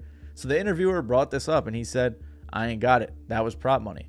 I'm an entertainer, and obviously, we talking about it, so I did a pretty good job at entertaining people," which didn't change the fact that he had an additional $1 million on his pile of debt. But the straw that really broke the camel's back is when in 2023, he was ordered to pay nearly $10 million to a victim of battery. You see, back in 2021, 6ix9ine was sued by a stripper named Alexis because he threw a champagne bottle at the club and it hit her in the head. She had to go to the ER and get staples to close the cut in her head. In the suit, she alleged he threw a deadly object with intent to commit serious bodily injury. Apparently, someone in the club called 6ix9ine a rat, so he threw it at them, but he missed and then hit Alexis, although 6ix9ine's lawyers denied any wrongdoing. Fast forward a couple years, and 6ix9ine didn't even end up showing up to court, which definitely didn't help his case, so he was ordered to pay her $10 million. Nearly 6 months after being ordered to pay this, he still hadn't, so the judge appointed a receiver to go and liquidate 6ix9ine's assets like his cars and his mansion. And on top of all of this debt, he also had to pay back a lot of money to the IRS for taxes he allegedly didn't pay. I couldn't find an exact amount online, but I saw people saying it was nearly $10 million as well, so that would mean that he's over $20 million in debt. This is why back in 2024, the feds were seen raiding 6ix9ine's Florida home, seizing his cars and other items. Witnesses said they saw federal agents enter his home and tow away multiple vehicles. And all of this brings us to what happened most recently, when the IRS began to auction off 6ix9ine's personal items. This went super viral online because a website called Live Auctioneer posted a ton of 6ix9ine's iconic jewelry, like his diamond shark chain that was going for $60K. His rings, chains, earrings, watches, and even his grills were up for sale. I'd imagine they're washing the grills because that would be really disgusting if someone bought those and they weren't clean, but they're selling everything. They're also selling things like his designer backpacks, purses, and things like that. The craziest thing though, in my opinion, is that they were selling all of his plaques too, which has to be so demoralizing. I actually put a bid in for the backpack because I thought it would be funny to have, but the auction hasn't started yet and I think I already got outbid, so that's unfortunate. Of course, all of the money that the auction makes will go back to the IRS as payment towards 6ix9ine's debt. He did address this on Instagram by saying,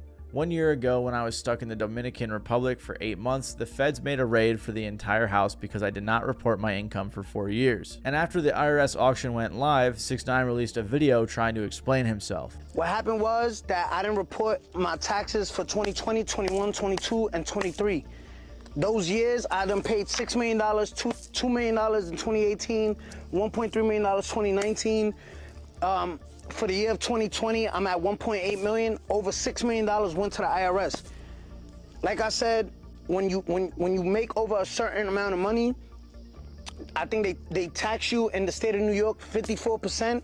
Biden was trying to raise it to 62% in the state of New York and California. So I moved out of New York to Florida, where it has different tax laws. So now that 6ix9ine's music career is down the drains and he's tens of millions of dollars in debt, with the IRS actively taking away everything he owns, he's clearly fallen very far from the super high heights of his early career. But based on everything he's done over the years, I think it's safe to say that 6ix9ine had this one coming. Another artist who got into a lot of heat was Ice Spice, especially thanks to her switch up on her friend. In 2021, Ice Spice's freshman year of college, Ice Spice met her producer Riot USA, and they eventually started making music together. However, before even making music, she first went viral on TikTok and Twitter for a video of her doing a TikTok dance. After that video went viral, she released her first song, Bully Freestyle, in March of 21, and continued releasing music. She utilized TikTok to promote her music, and it definitely helped with the type of videos she was posting, if you get what I mean. And she was slowly but surely building a decent following on SoundCloud, Instagram, and all her other socials. Then in August of 2022, Ice Spice released the song Munch, which, as we all know, absolutely blew up. It was released on WorldStar, was played on radio stations like Hot 97, and was going majorly viral. Before the song even released, Drake tapped in with Ice Spice and told her he was gonna play the song on his radio station. Drake also mentioned her On the Radar freestyle, which was a freestyle she did with On the Radar Radio, and it was somewhat interesting to see how she was getting all these connects with media outlets before her major blow up. But it's also possible they were just all tapped in early and really liked her music. Regardless, this song was super viral and she had everybody who was anybody singing the lyrics.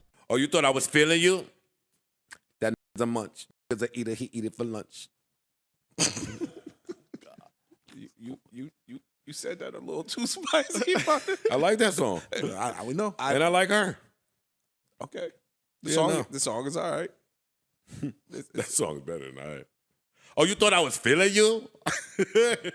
People love this song a lot more than numbers actually show. Like, I'm very surprised it only went gold and it didn't even chart on the Billboard Hot 100. But I think Pitchfork ranking it the 30th best song of 2022 says something about this song's popularity. Ice Spice was on top of the world and she was getting ready to release the biggest songs of her career. But Ice Spice had a problem, and it's that she had a lot of haters, and these haters had a ton of problems with her. The general critique of Ice Spice at the time was that she was talentless, her music sucked, she was only famous for her looks, or that she was an industry plant, which would explain the first few complaints. Most of these complaints were just people hating because it was popular, but they did have some merit. For example, the industry plant one really stuck with her for a few reasons. First of all, the guy I mentioned earlier, Riot USA, the dude who produced all of her original music, has some industry connections. He said his mom used to work in the music industry. I'm not sure what she did and if she still does, but he also said his dad is DJ Enough from Hot 97, one of the stations that promoted Munch. DJ Enough is known for being Biggie's road DJ and also helped promote artists like 50 Cent,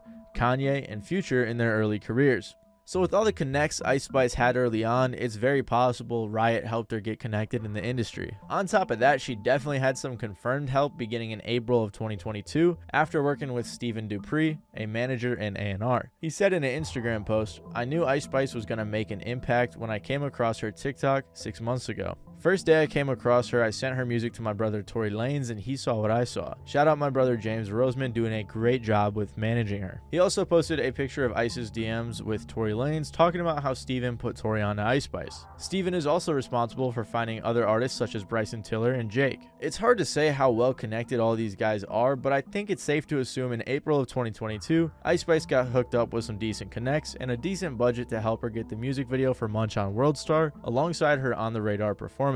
And even though people were calling her an industry plant, it was not enough to stop her. Like I said, the majority of fans really enjoyed her song. And like I also said, her biggest tracks were yet to come. After her virality, she also showed up on Kai Cenat's stream, which really helped boost her career because Kai had the sauce. You going crazy right now. Can I get another track though? Like, I need another track. It's a remix on the way. She followed Munch up with the track Bikini Bottom, which was another song that played on her fun, goofy, careless, hot girl vibes. I mean, she sampled SpongeBob, so you can't be taking yourself that seriously. How can I lose if I'm already chose? Like, if she feeling hot, then I make that bitch frozen. I get a bitch tired every time that I post. Then she released her next single, which was a lot catchier and much more successful, charting at 58 on the Billboard Hot 100 and going platinum. In January of 2023, she released her debut EP, Like, which did have a few forgettable songs, but also many of the super successful ones that I mentioned. It did sell 15,000 first week and peaked at 37 on the Billboard 200. Ice Spice was going crazy. She released a collab song with Lil TJ that did very well, and then she released her biggest song ever, Boy's a Liar Part 2 with Pink Pantheress. This song went insane, peaking at 3 on the Billboard Hot 100. Eventually it went platinum, and as of now it has 800 million streams on Spotify. To this day, it's her biggest track. She followed up with Princess Diana featuring Nicki Minaj, which also went platinum. Then for some reason, she was featured on a remix of Taylor Swift's song Karma, which went viral because of the crazy crossover, and she even got a song in the Barbie movie alongside Nicki Minaj. Because of all this, Ice Spice was very likable. She was posting memes, joking with fans on Twitter, and just seemed like a really fun, relatable celebrity. One fan said, her rebrand into the friendly, relatable, down-to-earth girl next door did wonders for her. Ice Spice, her likability is like 2,000,000%. And it's all because she just knows not to isolate anybody. Like, she don't come across like, yeah, like, I mean, in some of the lyrics, like, she's talking about, like, you know, yeah, like, yo, she looks good, this and third. But she's not preaching that city girl shit. She's not preaching, yeah, nah, these niggas. While Ice Spice still did have her haters, she definitely had a huge fan base that was willing to ride for her. Excited to continue hearing some fun and catchy music. Why do people hate Ice Spice? Because she can't rap. That's not true. Over That's not her true. track. That's not true either. I don't. I There's think a, clearly can rap if people are singing her songs. I'm saying live. When Oh, she's live? on stage Well- live. She's been having problems. Well, as of who late. doesn't have problems as a new I artist? know. A fan said, they hate her because it's a trend. When you ask why, they never have an answer. But after all this insane success Ice Spice saw, it seemed like she just vanished. Late 2023 to early 2024 was pretty slow for Ice Spice. In November, she did announce her debut album Y2K and released the lead single Think You the Shit, Fart, in January of 2024. She was playing on the popular meme that says the same thing, and it was definitely not taken seriously by fans. The song itself became a meme and was viral on things like TikTok, but at the same time, it was just another one of those funny joke type of songs. I mean, to be fair though, this was her highest solo charting song, so she was still doing alright. But after this, she didn't have much attention for a while. On occasion, she'd go viral for a concert performance, and she was always the topic of town on Twitter when she dropped some new Instagram pictures, if you know what I mean. And it was kind of starting to seem like the original complaints about Ice Spice were becoming true. I think Blackie Speaks put it very well when he said, Now, as for Ice Spice, her body is more popular than her music. And it's always been like that, whether it's the millions of young girls following her because they want to be like her, or whether it's the thirsty basement-dwelling teenage boys who get turned on when they see her fat ass. One fan said in the comments of this video, people underestimate how beneficial pretty privilege is, and a lot of people around this time were proving that point. They trying to say, wait, back to my butt, they trying to say, Yeah, what's up? They trying to say you lost. They trying to say. Wait, hold on. So why they say you lost ass? It look mad thick right now. There weren't too many eyes on Ice Spice throughout early 2024. She did have a brief beef with Lotto this year, but many fans even thought it was stupid. One person said, I can't even enjoy Lotto and Ice Spice beef because I have no idea where this shit is stemming from. Why they got beef? What's the issue? Ice Spice also had another controversy where her and Central C played into the fact that they were dating. Basically, a girl named Madeline RG was dating Central C, and he straight up left her and was hanging around Ice Spice the next day. And it all turned out to be PR for their collab track Did It First. They admitted they were just friends, so Central C really was the one who should have got most of the flack because he straight up used his ex for PR, and to be fair, a lot of people were pretty upset with him. But these weren't career-ending things, these were just some little blips along the way. However, everything would come crashing down for Ice Spice just a few months into the year. The first controversy was when one of her ex-friends and fellow artist Baby Stormy posted a bunch of texts between between her and Ice Spice, along with making some big claims. Her friend said that Ice Spice was not who she pretended to be. Baby Stormy claimed Ice Spice made all of her friends sign NDAs. She said that Ice Spice was dating her producer Riot, and that she cheated on him with Lil TJ, and that Ice Spice was colorist. The issue of colorism is important to keep in mind going forward, and if you don't know what it means, the definition is prejudice or discrimination against individuals with a dark skin tone, typically among people of the same ethnic or racial group. Back to the leaks though. The texts that were leaked were around the time that Ice Spice was signing a deal with Nicki Minaj's label. Apparently her friend said, "Does she just not realize that she's asking for too much?"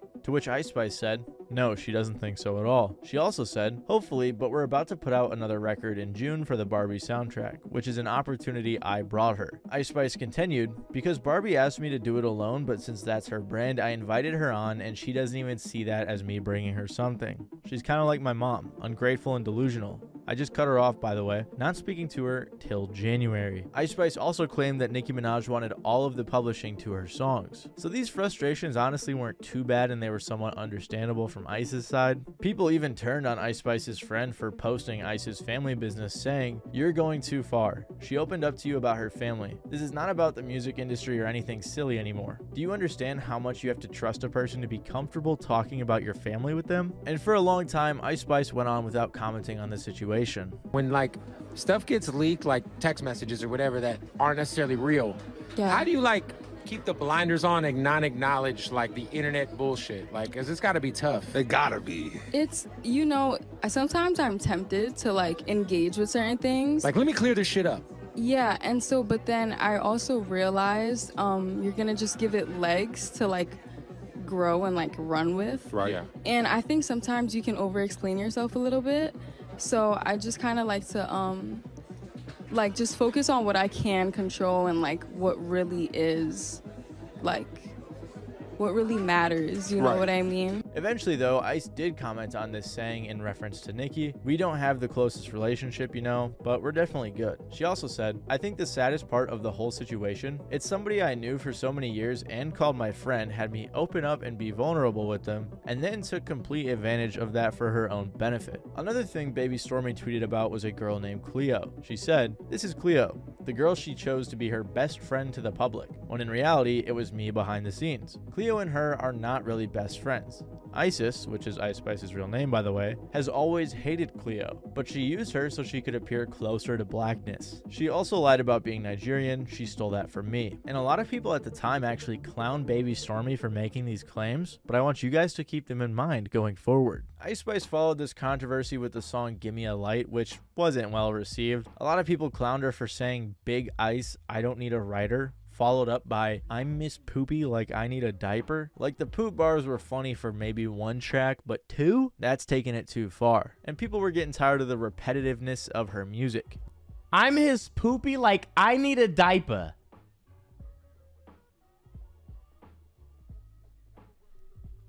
"I'm his poopy like I needed a diaper." No. Bro, come on, bro. Bitch, you just said, bitch, I'm the shit, bitch, the fart.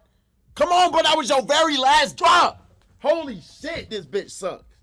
Sorry, bro, that shit got me mad. What the fuck?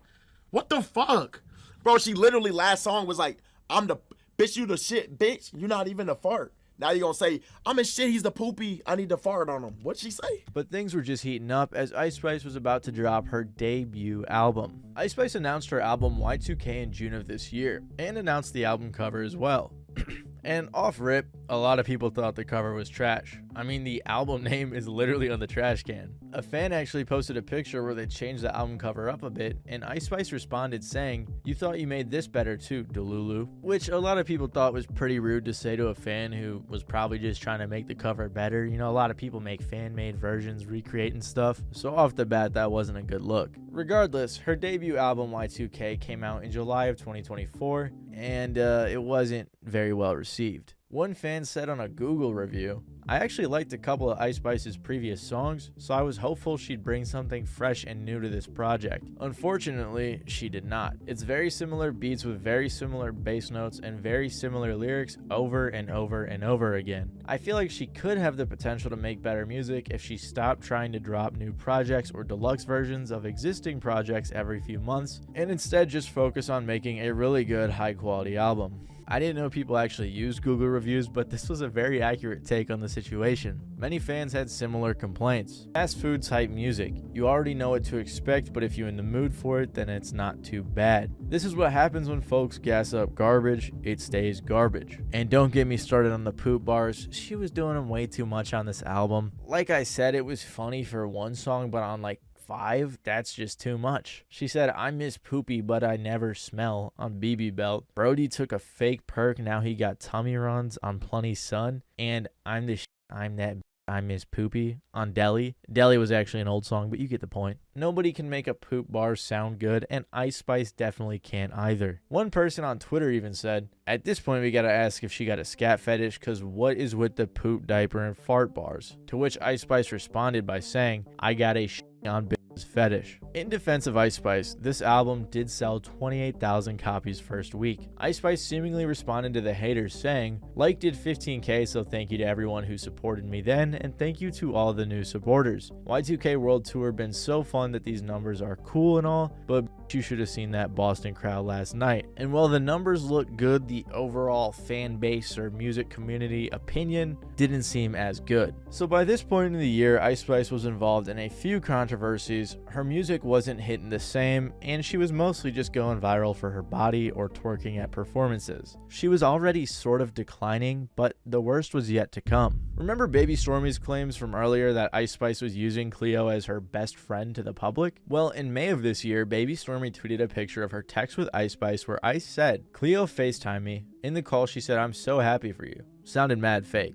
And when we hung up, she said, 'I love you.' Like, no you don't." And Baby Stormy captioned it, "Fake friends gotta stick together." Then, in early September of this year, Cleo Trappa unfollowed Ice Spice on Instagram, and fans noticed it quickly. It was only a few days after Ice Spice's tour ended, and Cleo Trappa, if you're unaware, was her opener. A fan on Twitter said in regards to this situation, "Nah, for real, she was about that bag and nothing else." Basically trying to say that Cleo was just trying to get money off the tour, then stop talking to Ice Spice. But Cleo replied, "Y'all thinking I got paid is hilarious. I was played, betrayed, and unpaid." She also said, "I never had a problem with not being paid, by the way. I knew. I just wanted everyone to stop thinking I was paid because I wasn't." Also, quick side note, I checked out Cleo's music while I was researching this, and she's actually fire. Way better of an artist than Ice Spice, I promise, so you guys should support her, especially because she didn't get paid on that tour. Check her out. Then to clarify all these tweets, Cleo posted a 6-part series on her TikTok explaining the situation. It was almost an hour, so I'm not going to play all of the clips, but I'll do my best to summarize it for you guys. Actually, let me play you this one because it kind of explains how she got on the tour in the first place. So the ending of July, I get a call from Ice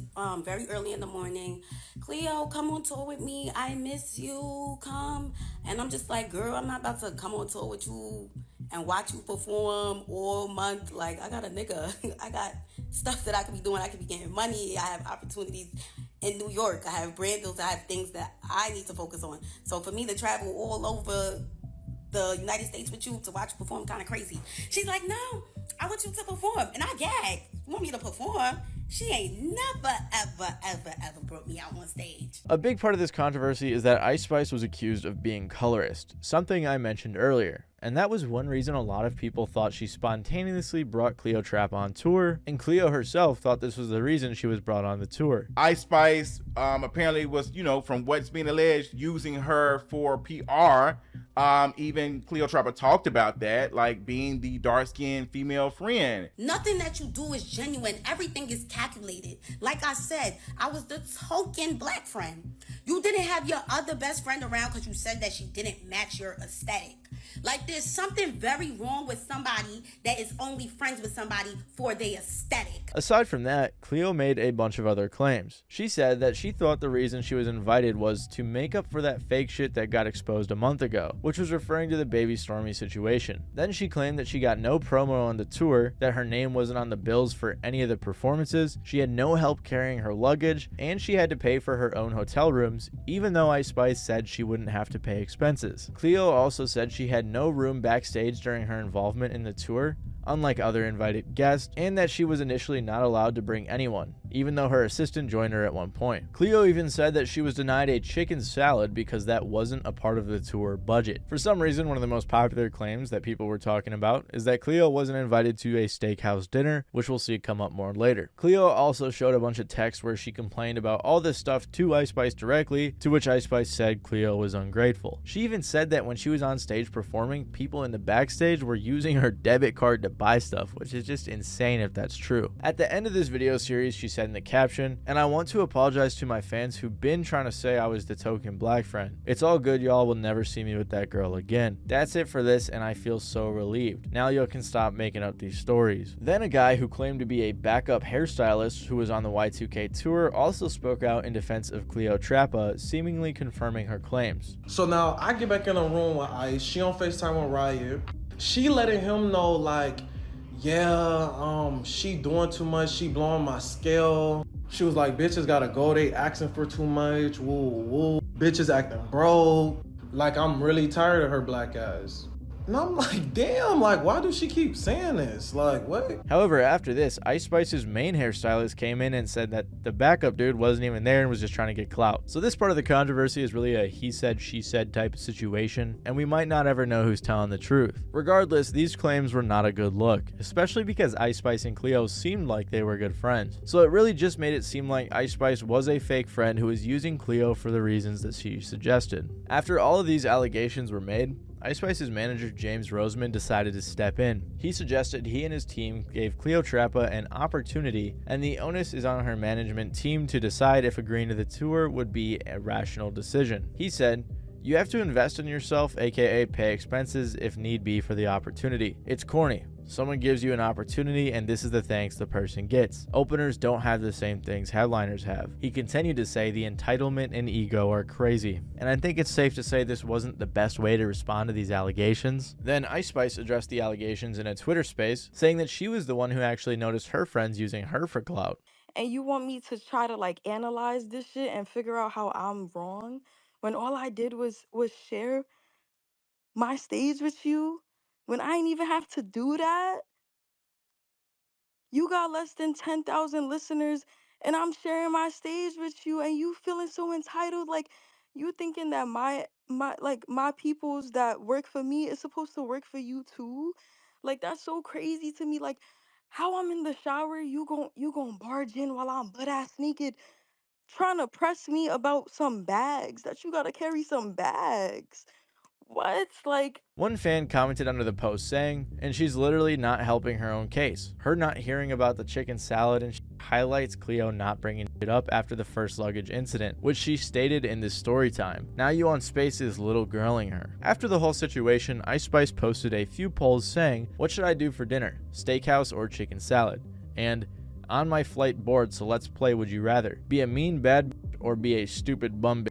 She has since deleted them, but a fan said, "This kind of just validates everything that was said about her." And this drama was not a good look for her. Like I said, tons of people were talking about the drama, saying she was falling off and really making it seem like her career was about to be over. Ice Spice had lost most of her likability and relatability. People found out she was mean, they thought she was colorist, basically she just seemed like a bad person. And it's crazy to say that this is even a controversy, but there was people trying to say that she was using Ozempic because she looked a lot skinnier. So throughout all of these other controversies, she lost some of her die-hard horny fans who only liked her for her body. But don't get me wrong, there's still plenty of people that have their jaws dropping to the floor every time she posts a picture. So after having her personality, her looks, and all these other things snatched away from her because of all these allegations, the one thing she had left was her music. And well, her music had lost its touch. Like we saw, when she released her debut album, she got a ton of hate and criticism. Most recently, she released the music video for her track Popa off of Y2K, and she got a ton of hate. It has almost as many dislikes as likes, and most of the comments are super negative. Is this a BBL ad? Nicki Minaj influence is so real. I refuse to believe people think this is good. Wow, not even 1 million a day? Not even 500,000. Oh, people really not f***ing with her anymore. So after everything I just talked about, it seems like her haters really outgrew grew her fans, as most of her music videos are bombarded with dislikes, and most of her other posts on social media are filled with people hating on her. Over the past year, she has lost over 25 million monthly listeners, and after the recent controversy, she has lost over 500,000 followers on Instagram. And at the end of the day, it seemed like the original complaints were accurate, as Ice Spice just ended up being another artist pushed and marketed by the industry with no rapping skills apart from her drill style and a personality that was seemingly manufactured for likability. Like I said though, she did have decent sales on her last project, and recently even came out to a Sexy Red show with one fan saying, "Thought she fell off?"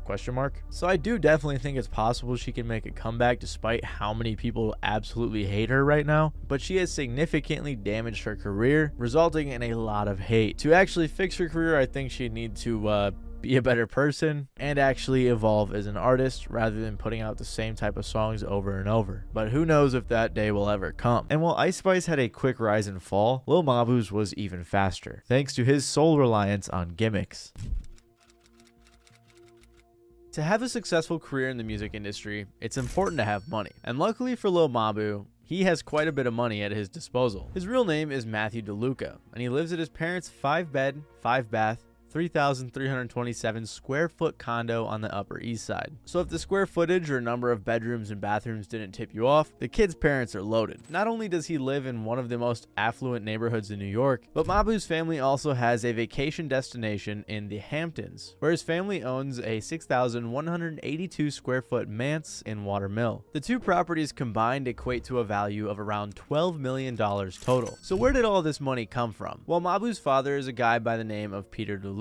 He's a Manhattan funeral director that came upon his wealth not only by trade, but also with the help of a controversial divorce settlement with his ex-wife. Between the odd job of being a funeral director, the old money aesthetic, the sticky situation with his ex-wife, and the interesting fact of Mabu's father having a rare NYC permit to carry a concealed gun, everything surrounding Mabu feels strange. On top of that, Mabu attended the collegiate school, the nearly 400-year-old Manhattan prep that costs $60,000 a year and has schooled generations of Vanderbilts and Kennedys. On their website, they even mentioned being accredited as a member of both the New York Interschool and the Ivy Preparatory School League. This obviously means pretty much nothing to most of us normal people, but for context, they are basically one of the 8 best schools in New York. So like I mentioned earlier, Mabu's backstory is the least hard drill rapper thing ever. The majority of this information on Mabu's previously unknown backstory spawned because of a video of young Mabu that leaked online.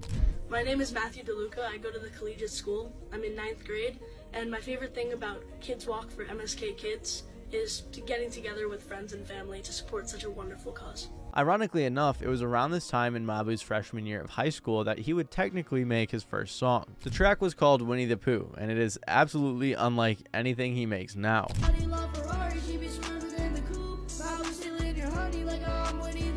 This song was followed by many more, along with some amazing visuals that he created on TikTok. The monsoon, my phone is blowing up, I got gushers in my lean, foreigns whizzing down the road, we rich and all we see is green. Yeah, they're green. The point is that this music was not drill, not even close, but he was still able to amass over 30,000 followers by the end of 2020. Also, when I was researching this, I found a blog post like that one and many more in 2020 that I think may have been paid for, but that's just speculation. At the time, Lil Mabu was just a rich little white boy making music, but it's clear that he wanted to become a rapper. Regardless, Mabu had money at his disposal that would likely be very useful in launching the next phase of his career.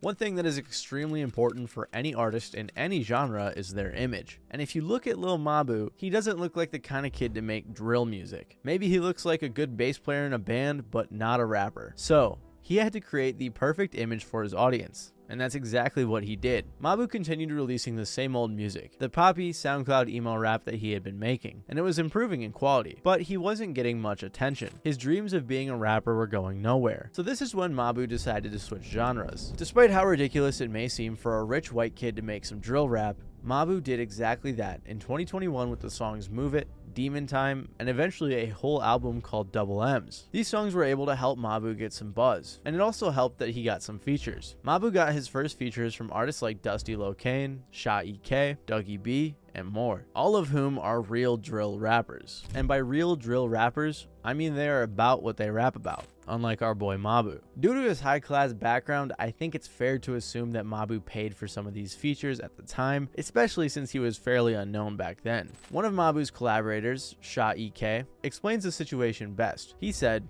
"Drill rap is like aggressive music. Yeah, basically kids expressing their feelings, but in their way. It's the way they do it because they can't talk to nobody else. Best way to get everything off your chest." He went on to talk about Mabu in particular, saying he was a good kid and ready to work, but that his life of privilege was limiting. He don't have street cred, but they just respect it because they know he has music talent. For a guy with Mabu's privilege, one of the only ways he could get any type of positive credibility rested on the shoulders of those Mabu associates with. Mabu's goal was to gain credibility in the drill scene strictly through association, so basically no drill activities, which isn't very surprising, and it adds to the negative history of white rappers making gains off of those in the community who actually suffered the trials that gave birth to the genre. However, a key difference between Mabu and other white kids who have tried making drill music is how he reacted to the criticism and actually leveraged it to his advantage. Instead of getting defensive, he would go on to troll his haters by making fun of his background himself. Mabu had found his image, and it was to acknowledge and joke about the fact that everything he raps about, he isn't actually about. Even the album cover for Double M's displays two versions of Mabu, one side being his wealthy academic background, and the other assumably being his drill persona. By not trying to hide his true self from the world and embracing the contrast, he would begin to thrive off the hate. This was mainly exhibited on his TikToks, many of which went viral because of his comedic spin on being a white drill rapper. Why you lacking? Lacking? What you mean, bro? Like, oh, you know where you at right now? Like, bro, I really take everything off you, bro. Like, I'm outside Dolly. You know Mabu's body, bro. yo, Mabu, like, what you got on you? Like, oh, he got the now. The image Mabu crafted for himself was similar to Lil Dicky, an ironic white rapper who makes jokes about his awkward spot in the rap game. The only difference is people seem to enjoy Mabu's music a bit more than Lil Dicky's. And it was these videos on TikTok that cemented Mabu's position as a new age hybrid of an influencer slash rapper. Mabu heavily utilized TikTok to get his name out there. Today we're showing strangers my music, part 1. Let's go. I'm here with... No camera, no camera. The protection. My name is Luis. I can never snitch. This you, mother? Yeah. You sound very black. What's the name? What's it called? I called it No Snitching. Not only was Mabu joking about his strange image on TikTok, but he was also joking about it in his music. In songs like No Snitching, he's rapping all tough, talking about shooting guns and how he wouldn't snitch, while in the music video, he's just some scrawny white kid. One of the top comments on the video is, "We making it out the gated community with this one." He plays on this idea even more in the song Trip to the Hood, where the chorus is literally, "I took a trip to the hood so I can make it out, just so y'all can't say I got shit handed down." The music video depicts Mabu leaving his fancy house and walking out into the hood. A lot of people did get offended by this, but many people also really like the song. So him playing on this joke of being a rich white kid making violent drill music has worked out very well for him. And songs like I mentioned have helped him to blow up. Lil Mabu has his image down, a fake gangster rapper who plays on the fact he's actually just a rich white boy. Yo, Fabi, I got a question. Can I do a hit on a scooter? But to truly succeed in the music industry, Lil Mabu not only had to earn the acceptance of the fans, but the acceptance of the artists in the genre. How would a high school kid get in touch with artists like Lil Durk, PNB Rock, Lil Mosey, Tory Lanez, and more recently people like Fivio Foreign and NLE Choppa? He was even good friends with PNB Rock back in 2021, which is very surprising. You would think that a rich white kid cosplaying as a drill artist would turn away people from wanting to work with him. Maybe Lil Mabu's an industry plant. Maybe he paid his way to the presence of these popular artists. Or maybe it was something else. Well, I can't say for sure that he has paid for features. With the way the industry works and the position Mabu was in, it's hard to think he didn't pay for some of his earlier features. Although some of his interactions early on with artists like PNB Rock make it seem like it was more organic. However, as his career grew, it's likely a lot of these interactions were due to his virality. So as it goes for how Mabu made these connections, it adds up to a mix of pay to play and virality, which lends even more significance to his influencer approach. But it wasn't just his album Double M's, his other early drill singles, and the TikToks that got him his notoriety. In fact, his first big hit that captured major attention came after. This hit track was his song Mathematical Disrespect, which dropped in May of 2023. The song amassed around 70 million combined views on YouTube. Not only this, but it also entered Mabu into Billboard's Hot Hot 100 for the first time. While he did have a slight blow up previously with Trip to the Hood, it was Mathematical Disrespect that really got the ball rolling. And what makes this all even more impressive is that Lil Mabu self-released the single, and in the song he says, "Shout out my label, that's me. I own 100% of my cuts, nobody taking a fee." Charting on the Billboard Hot 100 without a label is undeniably a major accomplishment. It also stirs up confusion, which led to many people calling him an industry plant, and it even caused rumors that his dad was a record label CEO to start. And contrary to popular belief, you know I don't address nothing, but I don't have a manager, I'm not signed to a label, and my father is not in the music business. Regardless, even if there was no label involved, I'm willing to bet that he got some of his startup money from his dad, because obviously he's got a lot of money. But Mabu didn't just get his connections through payola and virality. It seems like he also had a mysterious marketing business back in 2020. According to Last.fm, which may not be super reliable, Lil Mabu launched a promotional company in late 2020, granting himself the connections necessary to bolster the growth of his career, as well as providing the capital to fund his endeavors. There isn't really much evidence of this business apart from Patrick CC's video on Mabu, where he mentioned that Mabu previously reached out to him. Turns out Lil Mabu actually DM'd me 3 years ago looking to do some business. I own a marketing company and I'm 15. I'd be down to work with you, and I was wondering if I could explain my services and what I can provide. Feel free to contact me. I work with artists like Lil Keed, 42 Doug, Lil Blurry, and other celebrity clients. My team run group chats with hundreds of thousands of people, email lists, and page promotion with a reach of millions. Like I said, I can't find out anything else about this business, but I wouldn't be surprised if it was true and he was able to get some connections from it, especially since he is really good at marketing. If he was able to find a way to blow himself up, it's reasonable to assume he could do the same for others. Whether it was money from his dad, his viral rise to fame, or a marketing business he had when he was 15, a lot of artists in the industry grew to like Mabu. Real talk, shout out Mabu, you know what I'm saying? You really still in school. I'm proud of you. Take care of this shit. Take care of your business. And most important, despite all the internet shit and viralness, education is the most important, so I condemn you for that. You're doing like the reactions that... And while Mabu had virality on his side, he still had to secure a real fan base. Although many would hate and wish for his downfall, lately it seems like those haters' wishes fell short. There's a reason that everyone online has been calling Lil Mabu a marketing genius. Whether or not you like him, Mabu is amazing at creating both content and music that catches people's attention. He maintained his drill persona while keeping the ironic twist, doing things like using Nerf guns in music videos instead of real guns. But after his extreme success from Mathematical Disrespect, Mabu went quiet. The decision to go dark came as a result of his graduating from high school. He explained in a video called Why I've Been Gone that he wanted to spend time with friends and family before going off to college, and then decided himself to go to school. Apparently, around this time, he had a bunch of labels and people in the industry reaching out to him, perplexed at his decision to go to college. But it turns out it might just be another marketing opportunity for Mabu. And it's not like he's going to some random college. He attends Emory University, which is just outside of Atlanta, has a steep acceptance rate of 11%, and has nearly a $60,000 a year tuition. But just because Lil Mabu took a break during the summer doesn't mean that he wasn't plotting. In fact, in the same video where Mabu was explaining his leave, he also mentioned that he had an album in the works. And just like how he was able to market himself amazingly when he was coming out, he had some even better ideas for his comeback. After returning to music, Mabu decided to target the popular rapper Blueface in a diss track called Mr. Take Ya Bitch. He made this song with Blueface's ex-girlfriend and mother of his child, Krishan Rock.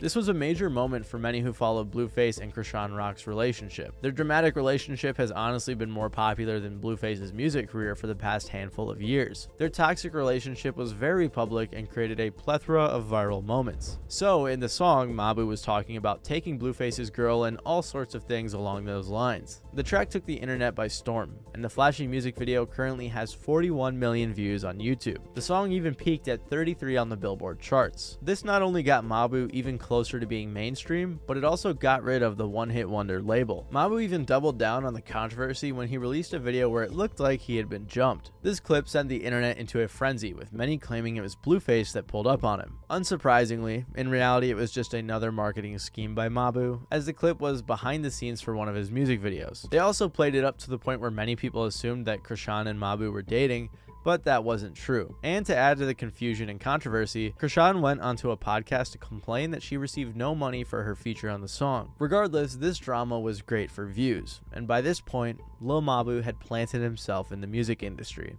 So that's what you do right now, market. Everybody thought you was what? Industry plant? But you wasn't. I am. I planted myself.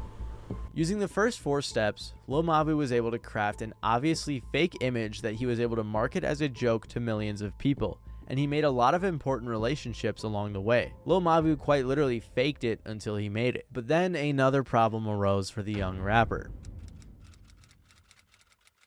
Lil Mabu uses a lot of marketing gimmicks, so he walks a fine line of being a regular rapper or a gimmick rapper. Some other examples of gimmick rappers could be people like Mario Judah or 6ix9ine, people who are much more known for their ventures and incidents outside of the music. Their music also tends to be pretty gimmicky too, kind of like Mabu's. As a result, a lot of them, like 6ix9ine for example, don't last very long in the music industry. But Lil Mabu, especially recently, has been proving that he has potential to make it last. Thanks to steps 3 and 4, Mabu was able to get a collaboration with the drill artist 5yo Foreign. Not only did they collaborate on a song, but 5yo would also be the first guest on Mabu's brand new series called Dorm Sessions. As the name describes, these dorm sessions capture Mabu and his process making music in his tiny ass dorm room. He's using his unique experience of being a famous rapper, but also being in college to his advantage, by inviting rappers to his dorm to hang out. Today, I'm meeting my new roommate.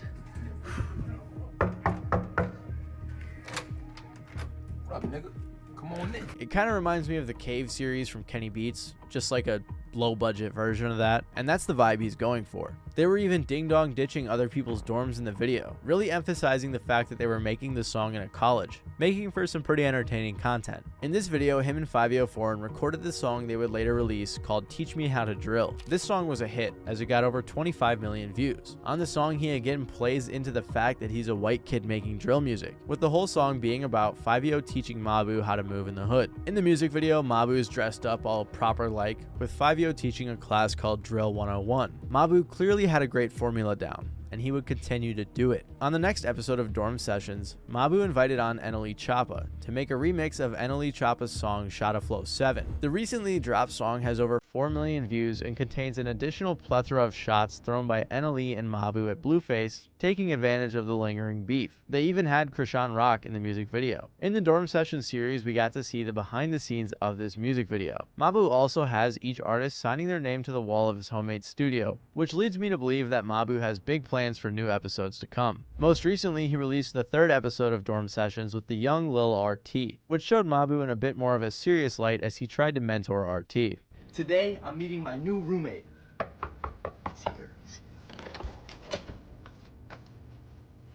Hey, you got 5 minutes to take a shit. I live in there. Excuse me, what?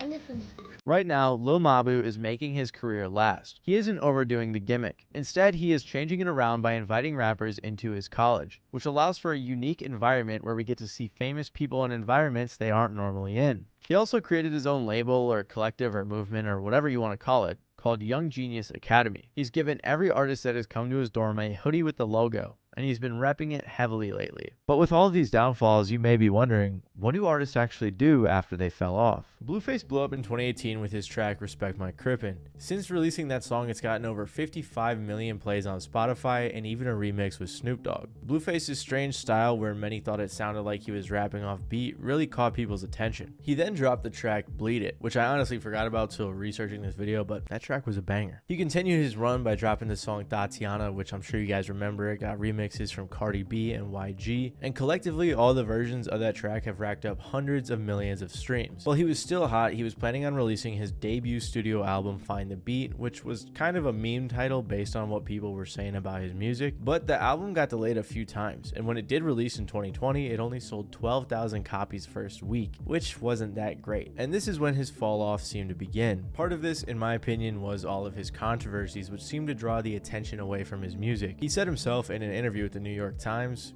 Getting to this point probably took about 25% music. He attributed the rest of his success to marketing, promotion, and being yourself. And like I said, Blueface was great at this part because he was great at marketing and promoting himself on the internet. And he did a lot of things outside of music that helped keep his name in the headlines. So as money was likely slowing up along with his numbers music-wise, Blueface decided to launch an OnlyFans. But it wasn't your conventional OnlyFans in the way you might be thinking, because Blueface created a reality show on there called Blue Girls Club. It was supposed to be similar to the reality TV show called Bad Girls Club, and according to Business Insider, the show, shot in October 2020, followed 10 women over 18 episodes in 21 days as they fought, played drinking games, and hung out in the same house with the rapper. Instead of a cash prize like most shows, the women were promised that they could promote their social media profiles and possibly get famous. To watch the show, you had to pay $50 a month on a subscription to his OnlyFans page. The show was actually extremely successful for Blueface, and he made over $800,000 in less than a year. He said on IG, "If you can find a way on OnlyFans without showing your private parts, I highly recommend. Crazy work, good salary." So like many others you'll see on this list, Blueface was able to leverage his previous fame into a new stream of revenue. And Blueface really demonstrated the power of social media and making money off of it. However, that doesn't mean his show came without controversy. According to Business Insider, at one point there were 4,000 users signed up paying between $30 and $50 a month, so he was making well over $100,000 a month. And apparently the girls weren't seeing any of this money. It was a very poorly put together production. There wasn't much food for the girls, there was tons of alcohol, they took the girls' phones, and there was constant fighting. Krishan Rock, who actually met Blueface on this show, lost a tooth. One girl Business Insider interviewed said that the security guards would instigate fights. Apparently, there were 14 big fights that were posted on the OnlyFans, with more off camera. One person on Reddit said, "I watched the whole first season. There literally is so much to say about it. There's barely any rules set in place for real, and it makes no sense what their goal actually is. Even the girls are confused sometimes on what exactly they win. The formatting makes no sense, and I could get further into it, but it's not nearly as important as how he's not put a single thought into the care of these women." Throughout a couple of episodes, the girls confront Blueface and his friends about what they're going to eat, when is food going to get there, etc. He got these girls beating on each other at 7 a.m. and eating Cheetos for dinner. In the first 72 hours, 2 of the girls already had broken teeth and bones. Eventually, those 2 of the girls did get signed to Blueface's label, but he didn't help anyone's careers like he had promised. So basically, while he may have made bank, the show was a disaster. Eventually, when the show was over, Blueface pivoted to a bunch of other things like celebrity boxing, and of course, after meeting Krishan Rock on the show, they began dating and had an extremely publicized and controversial relationship. Most recently, he actually landed himself in prison with a 3-year sentence, so while his pivot worked for a while, his inability to avoid controversy and legal issues ended up winning in the long run. More on that in a future video. So while Blueface was able to pivot and make some good money, he ended up making some bad choices. But MC Hammer did the opposite. MC Hammer is an artist who actually started out in a Christian rap group called the Holy Ghost Boys back in the 80s, which is interesting to keep in mind going forward. He was as MC Hammer. It sold 60,000 units, and Hammer got his first taste of success, which were actually named after him, which is pretty cool. And then in 1988, he released the album Let's Get It Started, which was way more successful. But then when he released his third album in 1990, called Please Hammer Don't Hurt Him, he went crazy, especially because he had the hit single You Can't Touch This. He also had tracks like Pray that were super successful as well. I mean, I'm sure you guys are fairly aware of how successful MC Hammer was in the late 80s and early 90s. But then with all the crazy money he was making, he started spending it like crazy too. According to Wikipedia, MC Hammer originally had a net worth of $33 million, but after spending so much money on his staff, friends, family, and himself, he ended up 13 million MC Hammer and friends. And probably one of the cooler and more interesting things is that he began prison ministry as well. He even married people too, which is crazy. Could you imagine getting married by MC Hammer? That would be cool. Now, I will admit that Hammer isn't the best example for this video because he has continued putting out music after his bankruptcy, although he did shift his focus to the church. He had always had Christian themes in his music, like with one of his tracks being the song Pray, but he doubled down on these messages in his newer music. He even said that he wanted to make sure that in his music going forward, he had at least one Christian track per album.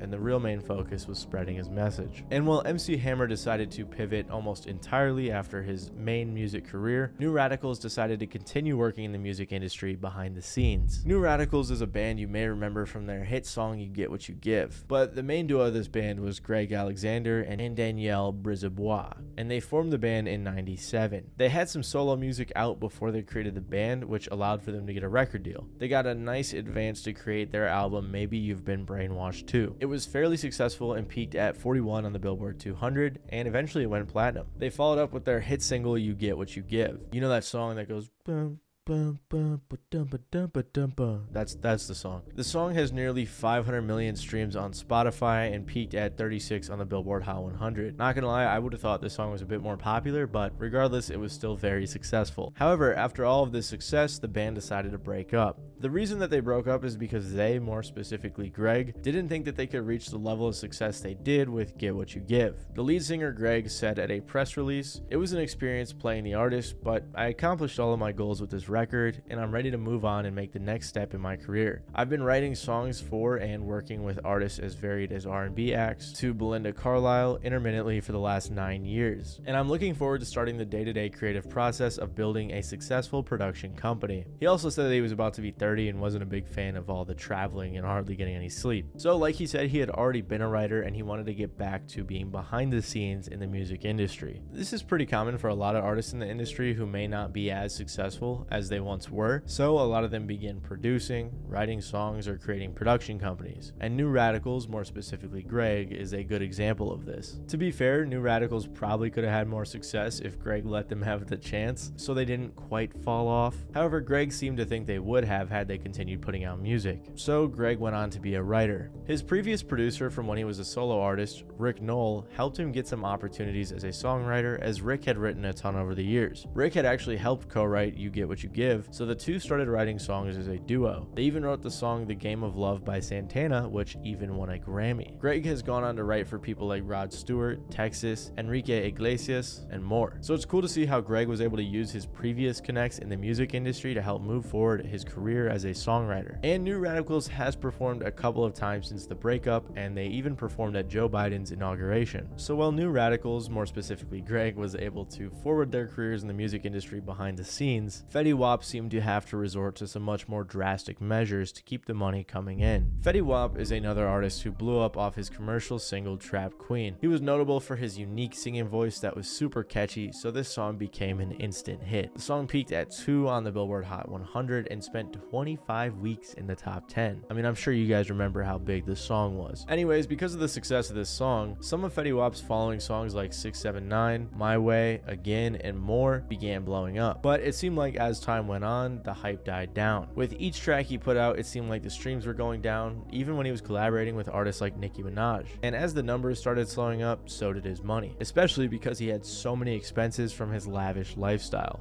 I went to the bank again, and that shit was like, hold. I'm like, what the fuck? Like, what the fuck do that mean? Like, so you try to take money out and they're like, oh no, there's a hold on it. Yeah, and then I went to call to my other account, like, yo, can you send me this? He's like, yo, bro, I gotta talk to you. And I'm like, what you talking about? And yeah, so for like, I think for like 6 months, yeah, I was broke, bro. Damn, they had your whole like account on freeze. It wasn't like no Texas shit or nothing like that.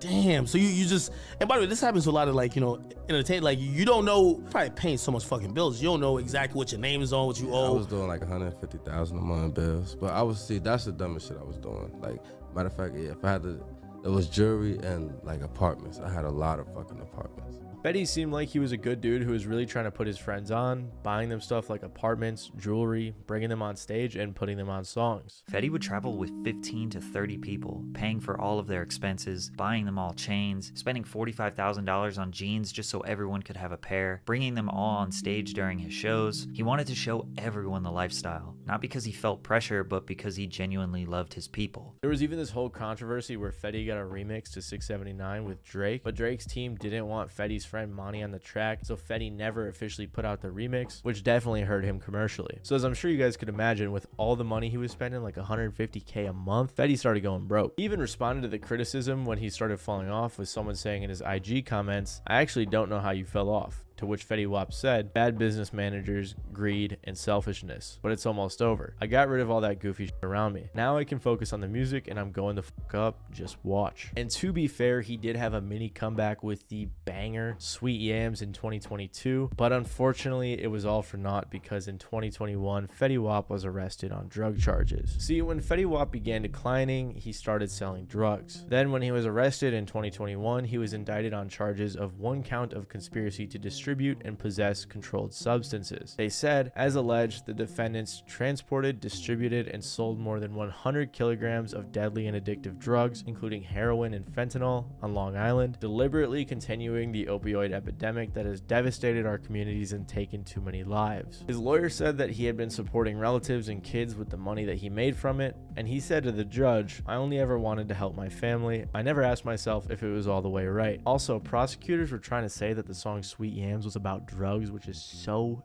dumb. It was clearly about yams. But the judge pointed out how Fetty Wap was only involved with the drug stuff for like 6 months, so he only got 1 year above the minimum, which was a 6-year sentence to prison. He's since said in an interview with XXL, nobody made me do it. Nobody forced me to do it. When I put myself in that situation, I really think for the long run. I'm thinking I could just run up a few $1 million and I'm gonna be good forever. So it's definitely kind of sad how he lost all his money in his career and the fact he has kids too and is locked up for 6 years. So hopefully Fetty can get out early and get back to making some banger tracks, because that Sweet Yams comeback, that was good, and I was really thinking Fetty Wap might be back, so I hope he comes back. And while Fetty Wap may have made some bad choices following his music career, Mark Wahlberg got very lucky following his ventures in music. Now you may think I'm crazy putting Mark Wahlberg in here, but hear me out, because Mark Wahlberg was Marky Mark before he got into acting. Hey yo, what's up? This is me, Marky Mark, my man HB, and you're chilling on Team Vit. So Mark Wahlberg's older brothers, Robert and Donnie, were actors and singers respectively. Donnie was one of the founding members of New Kids on the Block when he was just 15. He let his younger brother Mark join the group when Mark was just 13, but Mark left pretty quickly because he realized he wasn't that good. Ironically, after committing a spree of racially motivated attacks in the late 80s as a teenager, Mark decided to become a rapper. In 1990, Mark began making music with Scotty G, Hector the Booty Inspector, Ashley Ace, and DJ T. They were called Marky Mark and the Funky Bunch. By this point, New Kids on the Block was already fairly popular, and I could be totally wrong about this, but it is possible that their popularity helped out Marky Mark and the Funky Bunch, although Mark would disagree.